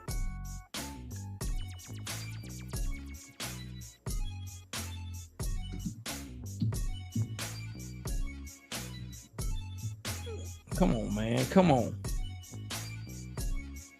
Now they're gonna send me a code to WhatsApp. Man, these motherfuckers are nuts. Now they're gonna send me a code to WhatsApp. I swear to God, man, these people are fucking crazy. 04. I ain't never seen so many.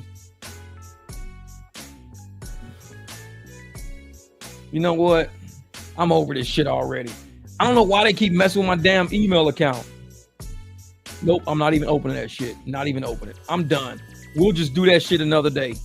Yeah, man, because it's like I'm in my email all the time. I'm always in my email. For some reason, they keep doing that shit over and over. And it sends me like the 8 different email boxes. They send stuff to my phone. Hey, we're going to send it to your phone. Oh, we're going to send it to WhatsApp now. Oh, we're going to send it to your Gmail account now. Oh, I'm like, you know what? Fuck it. It ain't even that critical. I ain't even worried about email. I hope that shit like locks my goddamn email box up. I want to have 8,000 email messages unread. They're going to say, how come you ain't reading your email? Because y'all keep changing my shit. I'm trying to go through Yahoo. So I'm trying to go through Yahoo. Fucking crazy. I'm gonna see if I can go through email this way. Now I'm going through Microsoft Edge. Let's see if Microsoft Edge will let me in. Are you serious?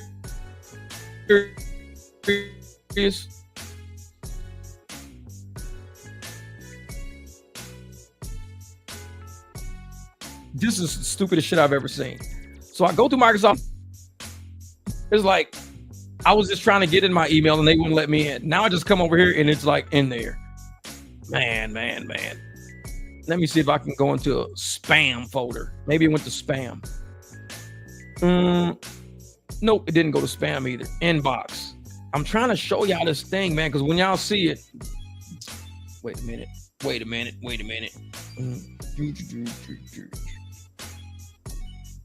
Because when y'all see this, y'all gonna be like, dude, that is crazy shit. I'm like, yep. Share to email.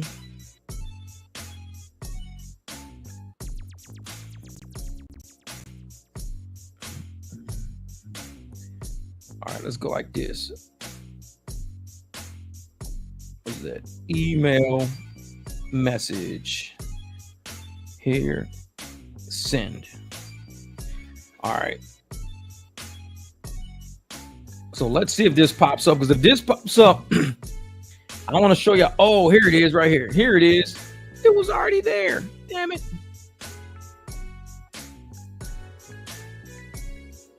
Wait a minute.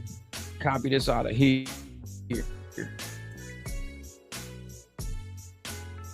I'm going to take that out of there. I'm going to put this over here real quick. Wait till y'all see this, man. Y'all going to see this and be like, you're kidding. I'm like, nope. Dead serious.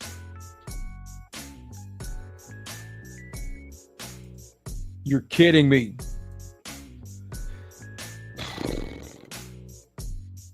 I swear to God, man.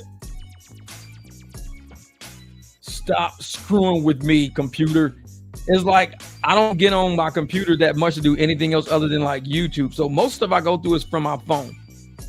So let me go back in here again. I go through my phone. But now, oh, here we go. Here we go. Hold up. This is gonna be perfect. All right, y'all. Here y'all go. This is let me shut this down. Say Uber and Lyft hacked you. I know they hacked me. But now I got it to where I can show you guys what I'm doing. Share screen, Instagram, bam. Okay, tell me if you guys can hear this or not. Tell me if you can hear it. The PSA to my ladies taking Uber. Can y'all hear that? Could y'all hear her speaking? If y'all can hear her speaking, I'm going to keep playing it. If not, then I got to play it through the headset. I'll wait till I get an answer back. Somebody has to answer me at some point. Because if you can hear her speaking, okay, cool. Thank you, CS. Can hear it. All right, listen to this. Listen to this. Uber. So yesterday I took an Uber from LAX and I checked the car and checked the license plate and got in. And as soon as we were kind of leaving the airport, the Uber driver said, "Hey, I'm low on gas. Like, if you don't mind us stopping, I need to go to a gas station." And so I just immediately in my gut knew that there was something wrong. And so I went to check like his rating and how many, rides he had done. And it said he had done 8,000 rides and had a 4.95 rating. But then I realized that I looked at the picture and I realized that the man driving was not my Uber driver. Here we go. And Here so, we go. Like, no ifs, ands, or buts about it. And so I felt panic. Like I knew I needed to get out of this car. And so he then asked me, "Is the address where I'm taking you where you live? Is it your house?" And I lied and said, "No, I'm going to a work meeting." See that? Let me stop that there. You see how this rented driver, this is why I tell people, man, all these people on these apps are dangerous. They're dangerous. Renting these accounts are dangerous. Uber and Lyft are dangerous. They can't control who's driving these cars, which is why I tell people, use a private driver. The dude was asking her, "Is this your house?" Asking her weird shit. Why are you asking somebody if it's their house or not? It ain't none of your business. Just drive. And I then I hit the support button, had Uber support texting me. They tried to call me and I told them what was going on. And they said, get out of the car and we're going to send the police to wherever you get out. But there just wasn't an opportunity for me to get out. And I just knew if I get taken to this gas station, something bad's going to happen to me. And so I had my fiance call me and I was telling him, "Oh, I'm this many minutes away." So he would know people were waiting for me and expecting me. And as soon as I got off the phone, he said, "Oh, are people waiting for you? Are people expecting you at a certain time?" And I said, "Yes." And he started to panic and said, "Okay, never mind about the gas station." And prior to that, I had said, "What gas station are you taking me to?" And he said, "Why? Why do you need to know? It's going to be along the route." So you hear how she said that the guy was asking what gas. Well, she asked the guy, "What gas station are we going to?" And the guy was like, "None of your business. It's on the way." But yet he's asking her all her personal shit. Like, "Do you live here? Is people waiting on you? Is this and that?" So, and the guy is not even the person on the account to begin with. That's the whole thing. The guy is, and she notices he's not the guy on the account. So he's asking her all of these questions, but yet she asked him one simple question: "What gas station are we going to?" All he had to say was Quick Trip or, this and that. Didn't say that. Why do you need to know? You don't need to know. Maybe he wasn't even taking her to a gas station. He very much changed his tune after I said people were waiting for me. And I shared my ride with my fiance. I got there safely. And when we got out of the car, he looked me in the eyes and said, "You stay safe, Katie." The ride ended. I've been in touch with Uber support. My only regret is I wish that I had them send the police to my drop-off location, so they could have gotten a hold of this guy. But this was in Los Angeles. I'll put the car details in the caption, but just please, please, please stay safe and listen to your gut. See that right there is what Uber and Lyft are doing right now. That's what Uber and Lyft are doing right now. Allowing people, no facial recognition verification, no nothing. And they're renting these accounts in LA or wherever else, just renting accounts off of people, driving around, picking up random people, acting like it's their account. Oh, 4.95, I'm a good driver. You're not even the driver. What are you talking about? You're not even the driver I'm supposed to have. Asking weird questions. Hey, is that your house? You live there? Oh yeah. No, I'm going to a work meeting. Oh yeah. Well, what gas station are we going to? You got people waiting on you? Yeah. Okay. What gas station are we going to? Oh, none of your business. This is on the way. It's something on the way. We're going to make a stop. So he was probably going to drive off somewhere. Talking about something. Yeah, this is on the way. It's on the way or whatever. Get off the side of the road like that one guy who actually had girls in the car. This dude had girls in the car, had a girl in the car, drove off. He had just picked her up from a strip club, and he ended up killing this girl. Drove a different way than what the map was saying. And I think this was in Ohio. And I even did a video on it. It was in Ohio. So he told the girl he was taking a shortcut or something, got off the road. They saw the pings and all of that to where the car was going, end up raping the girl and killing the girl on the side of the road, throwing her body and everything. This was in Ohio. He was an Uber or a Lyft driver. I can't remember which one, but I did a story on it. He was an Uber or a Lyft driver. And I'm like, wow. And this is who they got, just random people driving these people around, these girls around and shit like that. That's why I always, even when I'm helping my people out, even when I'm telling girls that they're riding with me, I'll give them my card. I tell them, I got girls on my team. You could talk to my girl, Jamie. She's got an Escalade. She does black SUV too. I give the girls an out in case they don't feel safe with me. And even though they're laughing, they're joking, love you so much. You're so cool, blah, blah, blah. But just in case you're just saying that because, I don't know, but I'm giving you a chance to say, hey, either we do want to ride with Jeff or I'd rather ride with Jamie. No matter what, you're going to be on my team. No matter what, you're riding with somebody on my team. But for this dude to not even be the driver on the account, to be asking her questions, you live here? Is anybody waiting on you? You got people waiting on you there? Oh, okay. I'm like, nah, bro, that's none of your problem, man. That's none of your business. You don't ask somebody if they got somebody waiting on them or not, if they live there or not. That's not your business, man. That's not your business. And that's why I always tell folks, man, when we're out doing private rides, this is why we tell our clients, watch out for the shit that's going on these apps. Just like them girls in my car the other day said that lady dropped them off in an alleyway. These girls dressed like they clubbing. These girls got on mini skirts, half tops, boobs hanging out, booties hanging out. And this driver dropped them off in an alleyway. What if this driver was the female that was involved in some kind of trafficking ring? It could have been the female driver involved in a trafficking ring. Said, hey, I got 4 girls. How much can I get for this? I got 4 girls in my car. How much can I get for this? Oh, we'll transfer you $1,000. If you can get them 4 girls to us, we'll give you $1,000. All right. Female driver drops their ass off in an alleyway. They get kidnapped. So it's like, why the hell are you sitting there dropping these girls off in the alleyway? Are you a part of a trafficking ring? You the female involved in a trafficking ring? Because you should be dropping these girls off in a safe area where nothing can happen to them. Not where there's dumpsters and dark spots and trash bags and random ass people jumping out of. You can't do that. Because what are you? Are you getting paid to drop these girls off in the alley? Because Uber might pay you $11, $13. But for every girl you get $250. If you can get $250, I got 4 girls. This is $1,000 I can get from the trafficking ring. I got 4 girls. You got to watch out for these drivers because you don't know what kind of shit they own. That's why I give everybody my car. And I tell people, take a picture of my car, text it to people you know. I tell them that. What driver is going to tell them, text this number to people you know? I'm letting you know it's okay to tell people you're with me. Text my number, text my card to these people, text it out. Because I want you to have digital tracking of it. Not only it's for my safety too.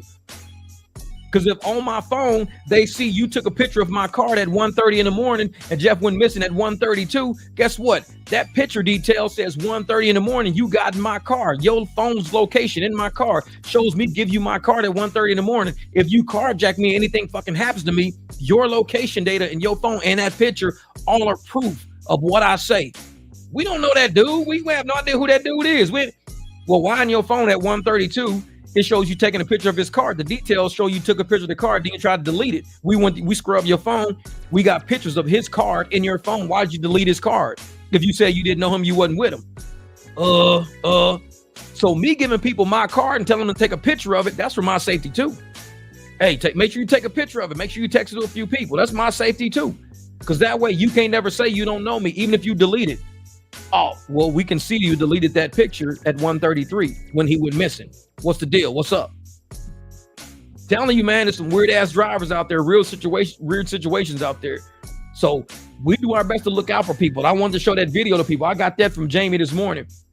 She texted me that video and I looked at it. Look at that, man, needed gas. Can't afraid to fill up with $2 rides. Yeah, exactly. It's like you there, man. If I put in $30 in my tank, am I gonna get that $30 back? Shit. Uber don't be sending me no rides, man. Uber don't send no rides. That's why girls like that on that video, girls like that need to get in touch with teams like us, because we got all drivers on our teams. We got them in LA. We got them everywhere. So it's like, hey, if you need a ride, hit us. Get on the barbecue. Hit us up. Hit us up. Be like, hey, man, if you need a private rider, contact these guys. They know people in every city. These guys, they run it safe. They run it straight up. They got credit card transactions that'll trace where you are, where they are. They got cameras. They got everything, man. You'll be 100% secure with these people. Are about their money. They're about business. They ain't on no bullshit. And that's how we roll in the 300, man. Oh, yes, yeah, that's what it is, man. I tell people, take a picture of my shit. If you take a picture of it, guess what? You can delete it, but they're going to track it. They're going to scrub that phone and be like, oh, shit, this picture was actually in your phone at 1:30 in the morning. It was? Yeah. Oh, shit, I did. I deleted that motherfucking everything, man. Damn. Yeah, we do know him, actually. Too late. Now that we know you lied about it, what happened? Did you carjack the dude? Where's his car at? Where's he at? It's like, shit. So it links to your Uber account that you were with him.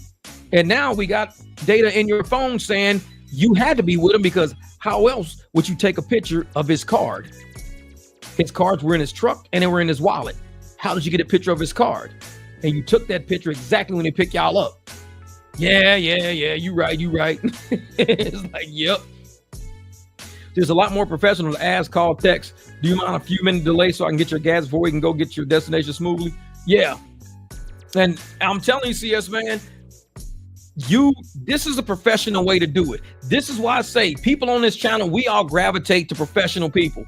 That right there, I have done that before. I have dropped off somebody, dropped their ass off.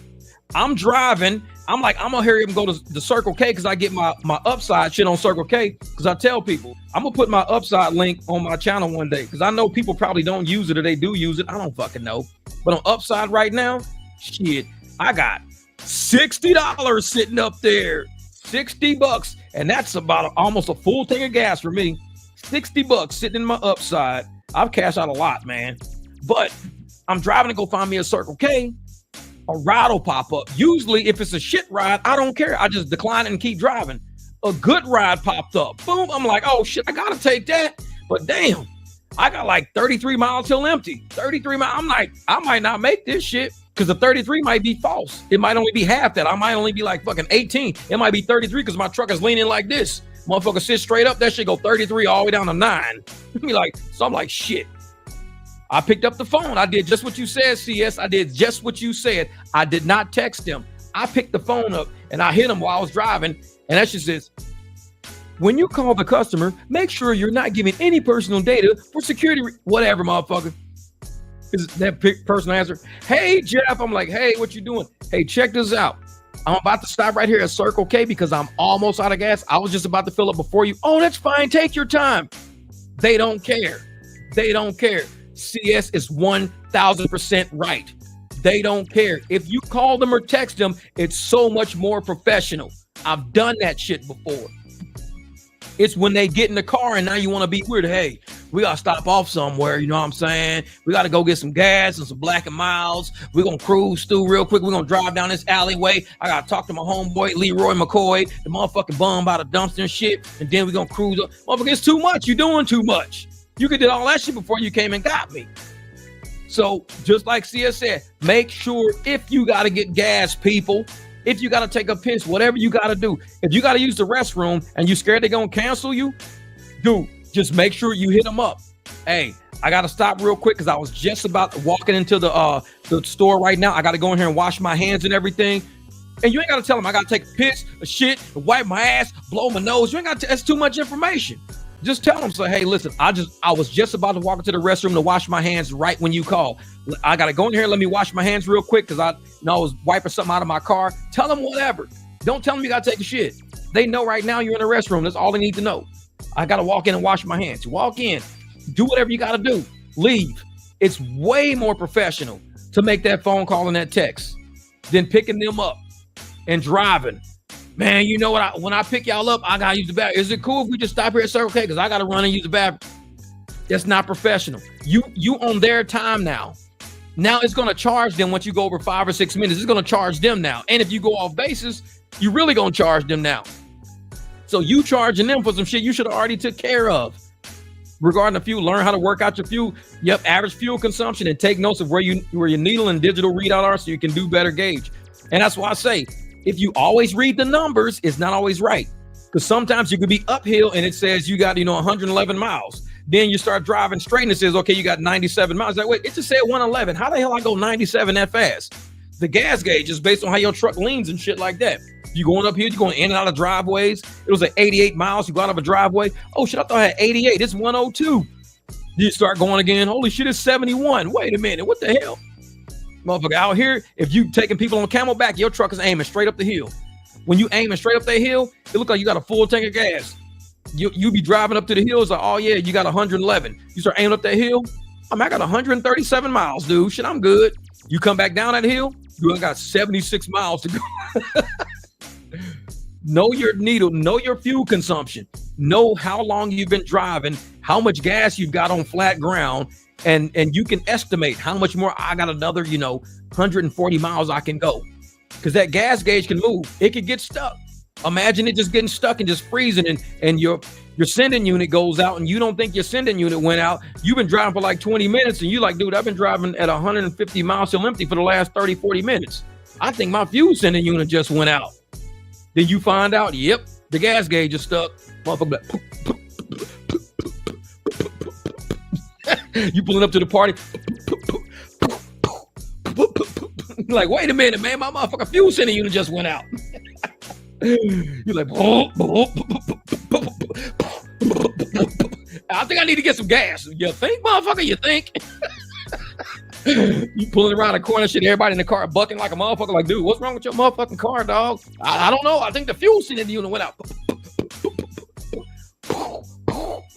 Like, damn, drop my right in front of the club. Motherfuckers get out of everybody covered in black smoke, man. What the fuck is wrong with your driver? Motherfucker, fuel sending unit went out. Told you to listen to CS Executive. Know your fuel consumption, motherfucker. You should have known that already. Like, shit, motherfucker, gas.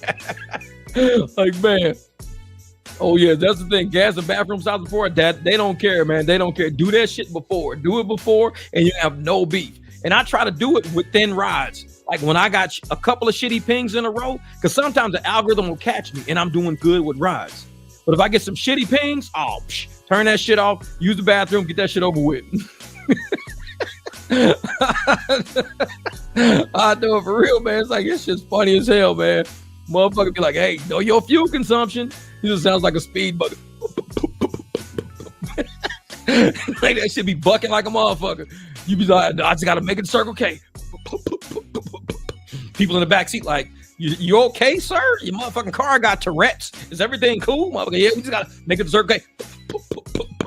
But it says you gotta have a tank. Yeah, I don't know my fuel consumption. Goddamn fuel sending unit got stuck. Like, shit. You stuck, man. You're done.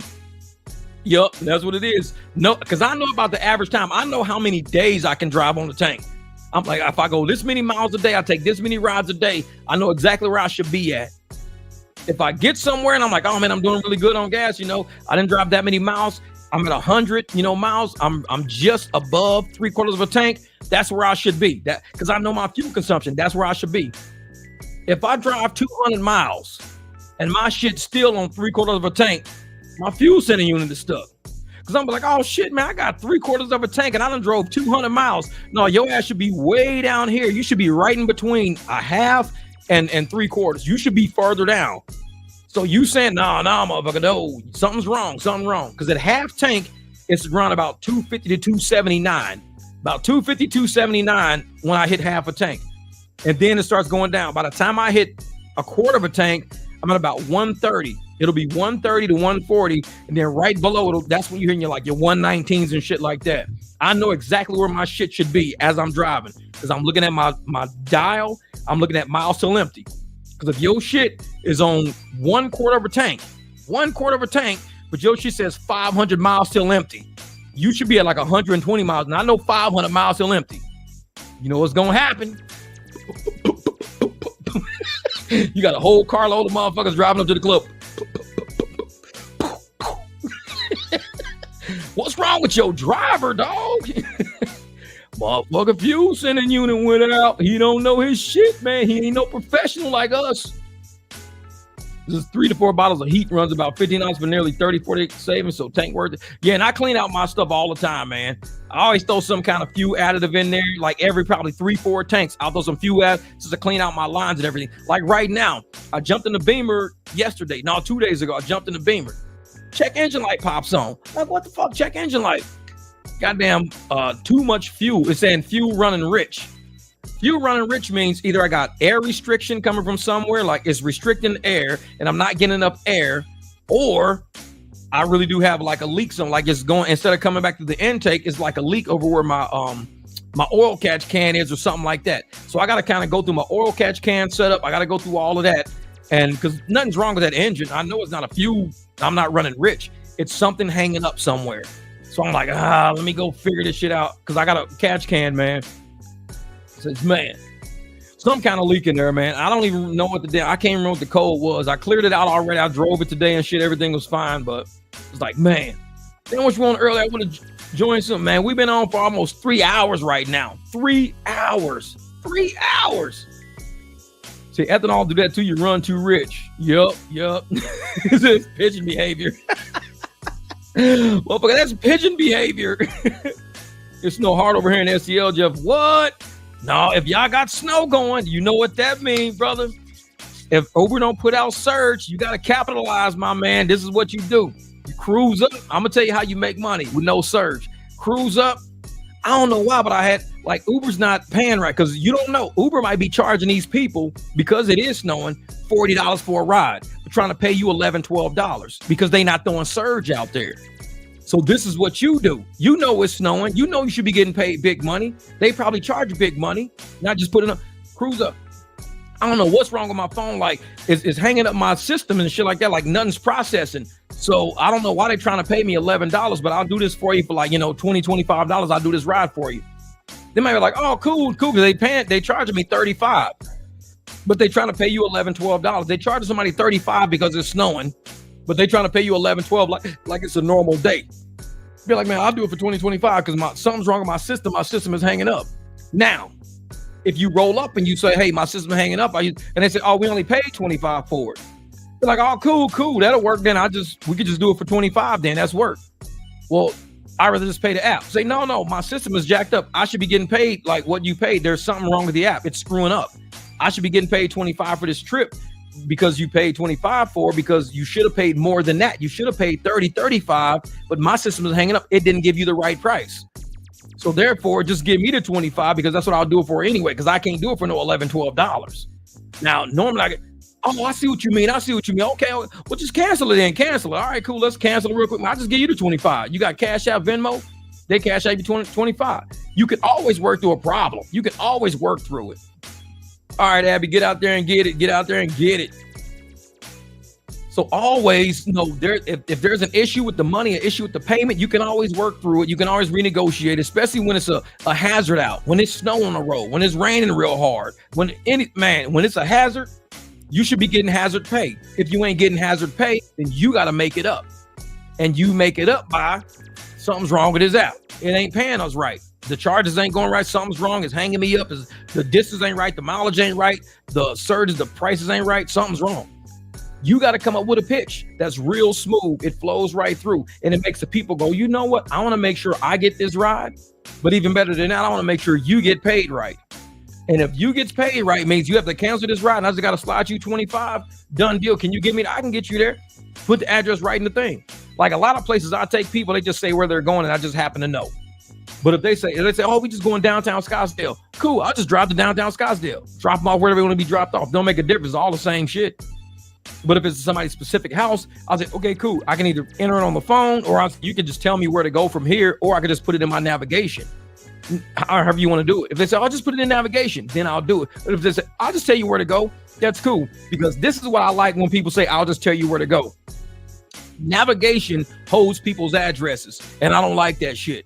It's not because of me. It's because when I bought this BMW, I had everybody's address from these people who knew them. I even had their home address in it. I haven't even switched the home address in there yet. The home address in my BMW is the people who traded that car in. And people may wonder, why don't you put your home address in? Because I don't want nobody to steal my fucking car and know where I live. That's why. I'll put my home address in as McDonald's. This shit's close enough. If I just say, hey, I need to know how to get home. Oop, I hit home, the shit's McDonald's. It's right around the corner from me. But I'm not putting my home address in this car. Hell no. Because like I said, it still got the home address of last people who own this car. And it had all the addresses and phone numbers of people they knew. I had to go through and clear all that shit out. Only thing is, I won't switch home. And I know people like, why are you leaving those people addresses in there? Because if somebody steals my car and then they're going to come fuck with me, guess where they're going to end up? Way the fuck out in Fountain Hill somewhere. Yeah, let's go to his house. They're going to end up way the fuck out. Like, man, this don't look like a place he would live. These motherfuckers got money up here. Exactly. You ain't coming to my house. Shit. Stole his car and we going to go to his house. Hit home, boo. Motherfucker, you going way on the other side of the country somewhere fucking with me. I never put, even on my truck, I don't put home addresses in my shit. Do not put home. Put somewhere close to your house. You know where you live. Why would you put home in your own navigation? Why would you put work in your own navigation? You know where you live. Put somewhere close. Put a house 4 or 5 houses down from your house. Don't put your shit in there. Because if somebody was to steal your car, you got a garage door opener in your car. They just hit home. They drive to your shit. Garage door. Your shit opens. So the best thing to do is probably not even put a house 4 houses down. Because if they hit a garage door open 4 houses down, your shit opens. They're like, oh shit, that garage open down there. Oh, I wonder if they live there instead. Put some shit that's like, put a store near you. Motherfucker be sitting in front of McDonald's like, this shit says home. This is crazy. What? McDonald's is where he lives? Homeless motherfucker. Exactly. Yeah, 2 miles out has been my go-to for that. Yeah, like in all my cars, none of my cars has my home address in it. None of them. And I kind of feel bad for the people that sold me the Beamer because I never cleared their shit out. I should just to be nice. I think I'll do it tomorrow. I'll put a new home address in it tomorrow just to be nice. But I don't like putting my shit in there. Nope, never in navigation. Even if somebody says, hey, if they're driving me, you want to give me your address, tell me where to go. I can tell you where to go. Get on the 101 and go south, or we're gonna get up at Broadway. Then I'll just tell you when we get to Broadway. Okay. But if he says, well, just give me the address now. Listen, motherfucker, get on the 101, get up at Broadway. I'll tell you where to go from Broadway. Okay, cool. You don't need my address in your shit. I know where I live. I'll tell you how to get there. If I don't want to talk to you, then I'll tell you my address. But if I don't mind talking to people, shit. Exactly. Put just Jamil's address to McDonald's. That motherfucker with them chicken nuggets and shit. Exactly. The Walmart parking lot motherfucker be like, dude, he cannot live at Walmart. I basically do because I'm there all the fucking time. This is my home. I know Kiwanis Park at AZ Mills. I'm telling you, man. That's Jamil. Jamil gonna change this shit to McDonald's. Yeah, but I don't do that, man. And when I used to have because now I don't use my automatic garage door opener no more because I know how people hack systems and everything. So I unhooked all my garage door opener shit because I don't like how people can just go through neighborhoods hitting buttons and somebody's shit opens. People used to do that all the time. So I unhooked my garage. Now I do my garage door manually. In order to get in my garage, you gotta come into my house, go all the way through my garage, take all the locks off, then lift it with your hands. And when I shut it, and I lock everything back down, and then I go back through the front door. I'm not lazy. I don't need no automatic garage door opener. I ain't lazy. But ain't nobody gonna ever get through my shit through my garage either. They can hit all you want to. That shit is unplugged from the ceiling. It ain't even plugged in. They'll be like, man, this garage door won't over shit because I unplugged it. You don't need to get up in my house.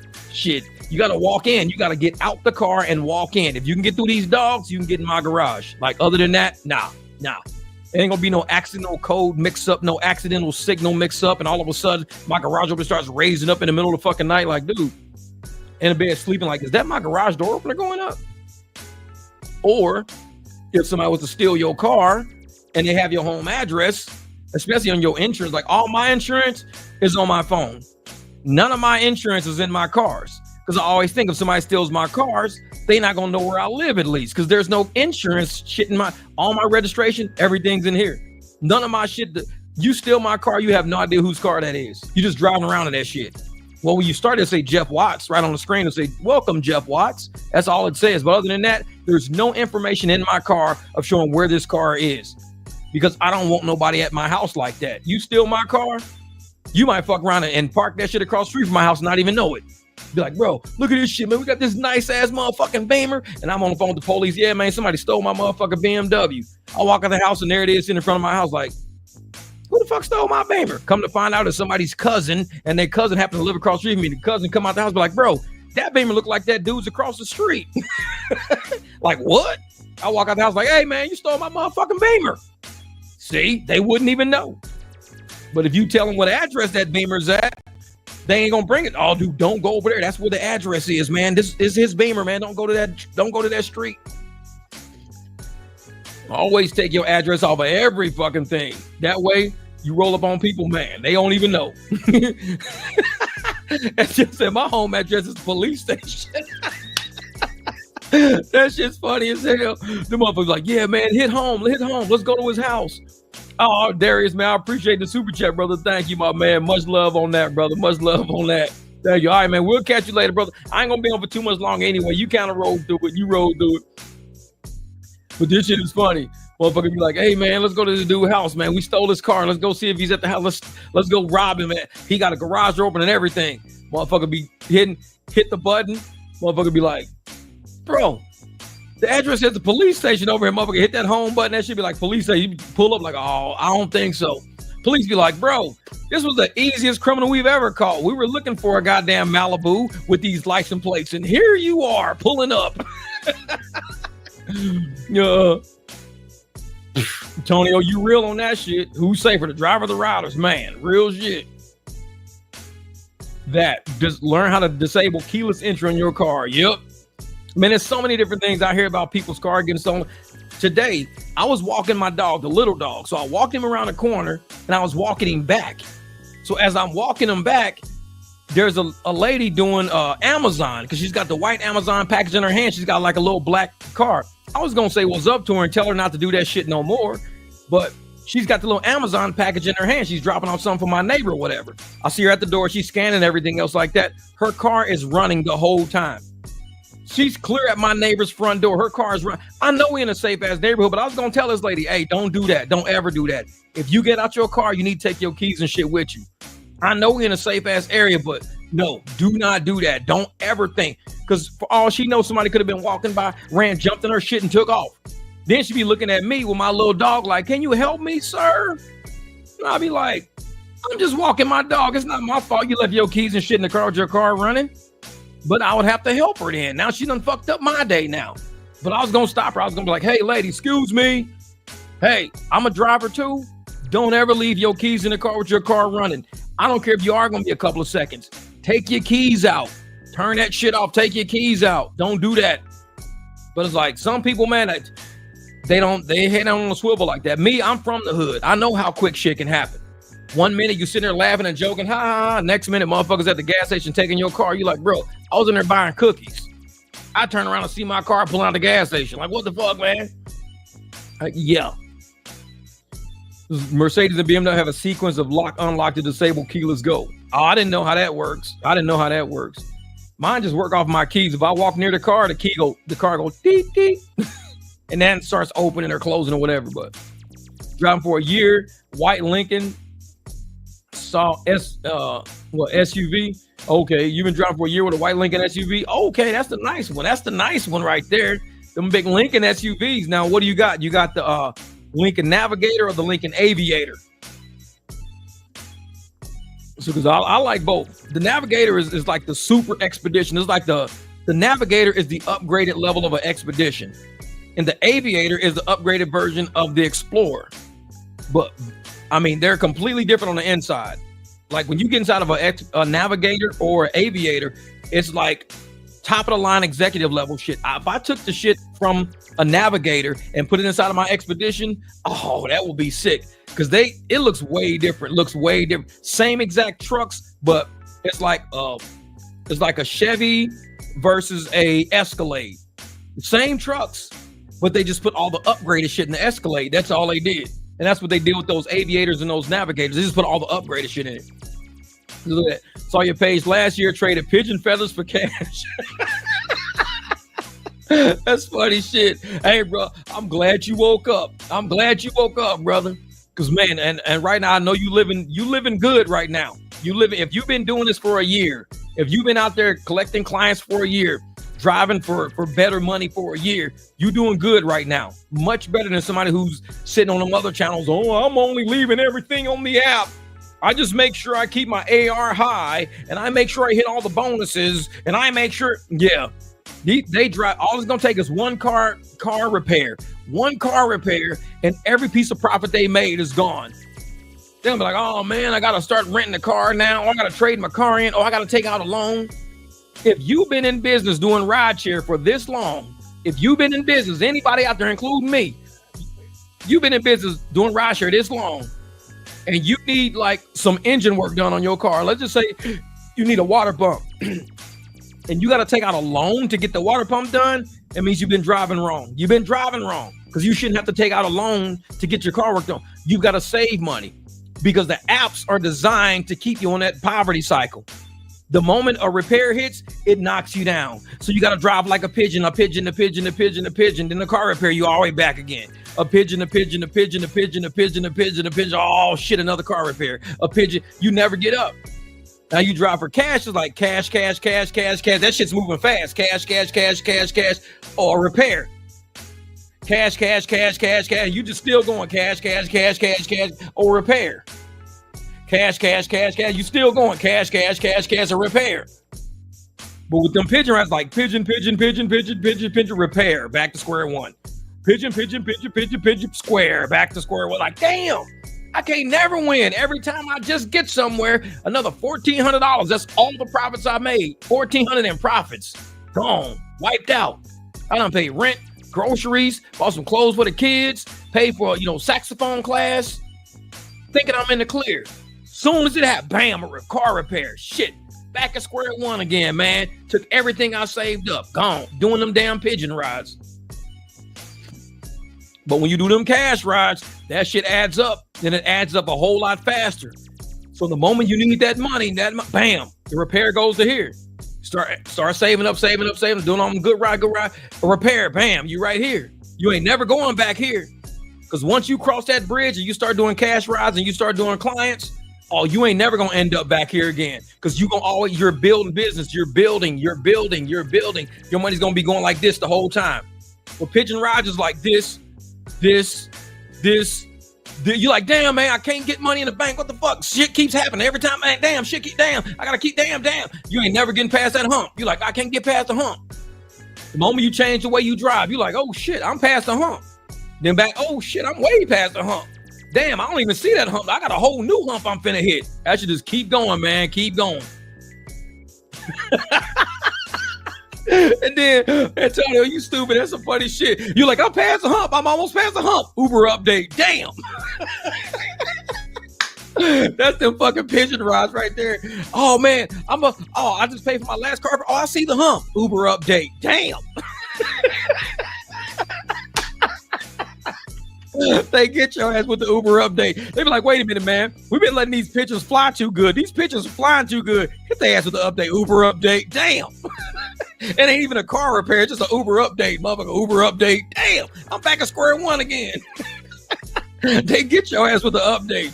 You be like, bro, I done did all this. I kept doing this. I'm finally making some money, bro. I'm finally Uber update. Damn.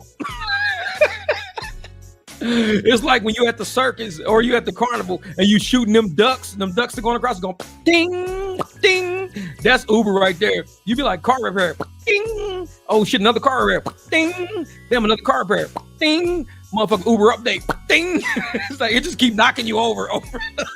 You can't get past Uber, man. You gotta quit fucking with Uber. You gotta start doing cash rides. You gotta get some clients because that's the only way. Even if you get a little bit past the hump, because something's gonna always happen. You get a little bit past the hump. That repair gonna knock you back a little bit. But guess what? You pass the hunt. Yeah, that's it, duck hunt. That's it, duck hunt.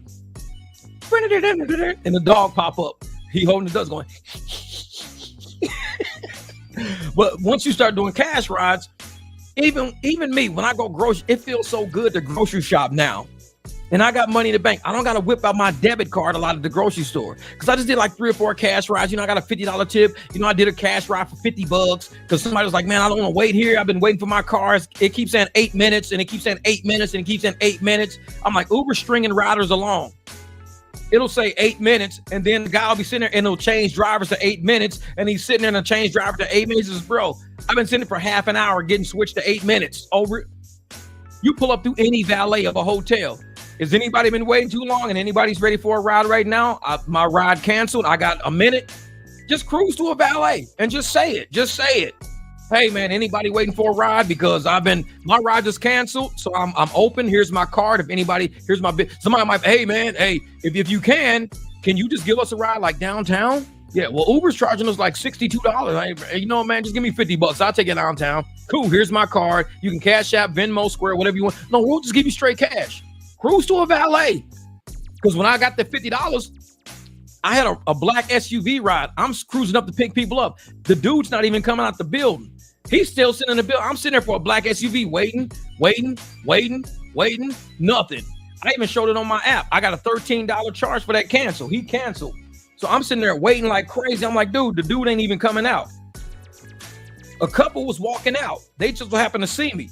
They was like, hey, man, let me see something. They were like, hey, let me see. Let me go back a whole week. Oops, wrong week. Wrong way. I think that's it. Yeah. They were like, hey, if you want to, say you could just take us to downtown Scottsdale. I was like, I'll take you out of downtown Scottsdale. That don't bother me. He was like, perfect. I said, yeah, because the person I was waiting on, they had me sitting here waiting and they never came out. They just canceled on me. I don't know where the hell they are. Let me see if it's in here. Yeah, this right here. No, that was a $3 cancel. That wasn't nothing. That was a $3 one. It was like a $13 cancel I had in here. That was $303. That was it. $15.84. It was a passenger no-show. So it was this one right here. I had a $15.84 black. It was a passenger no-show. And it was at 7:12 p.m. So he no-showed. I accepted it at 7:12. By 7:28, he didn't show. It was a no-show. So that was what? 16 minutes. So in 16 minutes, I made $15.84, almost $1 a minute. Almost $1 a minute. So, and that was at, I just had it a second. Yeah, so that was at 7:12.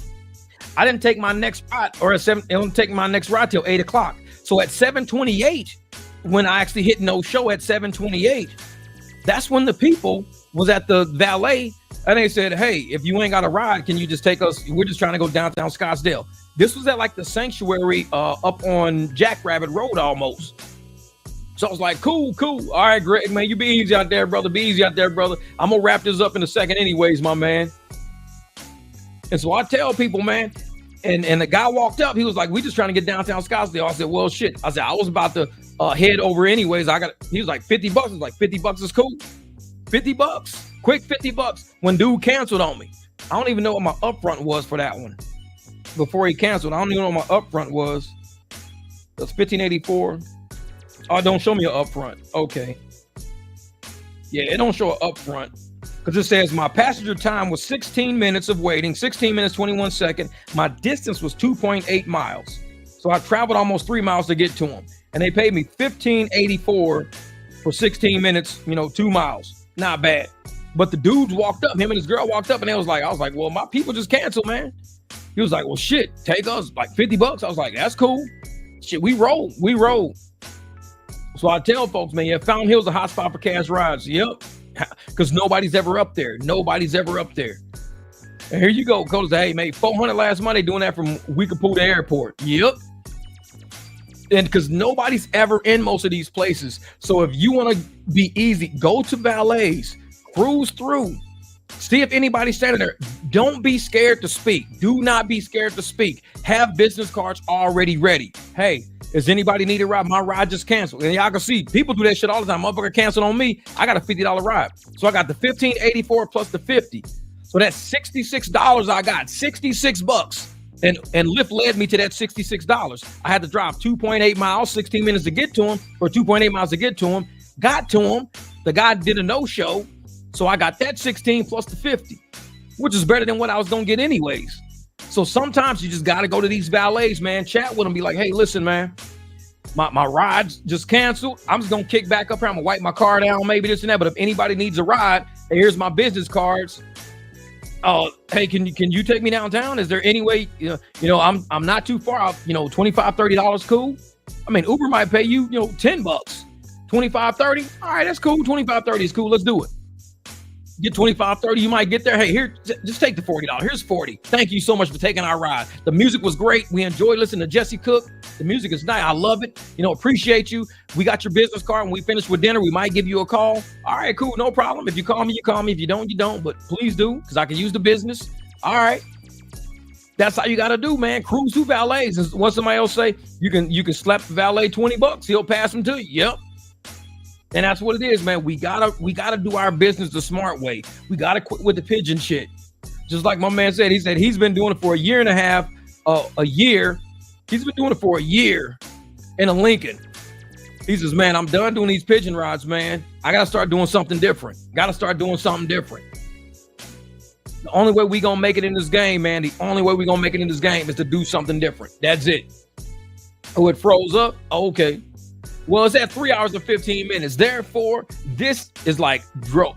StreamYard is like, Jeff, we can't take no more, man. You killing our servers with all these motherfucking long ass live streams. We're only used to people doing like an hour, 30 minutes, 40 minutes. Jeff, you with these 3, 4, 5 hour live streams, we got to upgrade the servers at StreamYard and you ain't paying enough. You cheap motherfucker. So with that, it's 11:11. Oh shit, it's 11:11 right now. It is 11:11 right now. And I'm just about to end this live stream. That's crazy. Man. Hey, everything happens for a reason. Look at that. 11:11, baby. 11:11. So it's 11:11. I'm about to end this live stream. You guys are amazing. Bam. And even Coda said 11:11. He said, you good now. At 11:11. You good now. That's right, brother. We good now. 11:11. I appreciate you guys for rocking with me with this whole live stream. We got to do this again. Today was a holiday. Let's go out, get money. Let's go out and get money. Start converting rides. Get your business cards together. Like I said, report back to the barbecue on how well you're doing out there. Show these drivers that this can be done. A lot of them don't have the confidence. They don't have the marketing skills. We teach people on this channel. Thank you guys for making the barbecue what it is. Because without y'all, it wouldn't be like this. It'd be one of them shitty channels out there where everybody's talking down on everybody and nobody's really winning. We got a lot of winners over here, man. And we going in steps. We elevating slowly. So let's keep elevating slowly. Let's help. We're going to all have setbacks. When I got the Beamer, they took away Lux. Setback. Shit happens like that. When even when I had, black SUV and I was doing stuff, setbacks. We always get setbacks, but we always step up to the challenge. That's what winners do. We step up to the challenge. So I appreciate you guys for helping the barbecue step up to the challenge of what these apps are bringing us. Was a lot of content on this live stream. I will be clipping this up and putting a little bit out there because people need to hear what we talk about. They're going to love the barbecue. So much love, much respect. Y'all be safe out there. Drive and get that money. Tomorrow's a whole new day. So let's do it.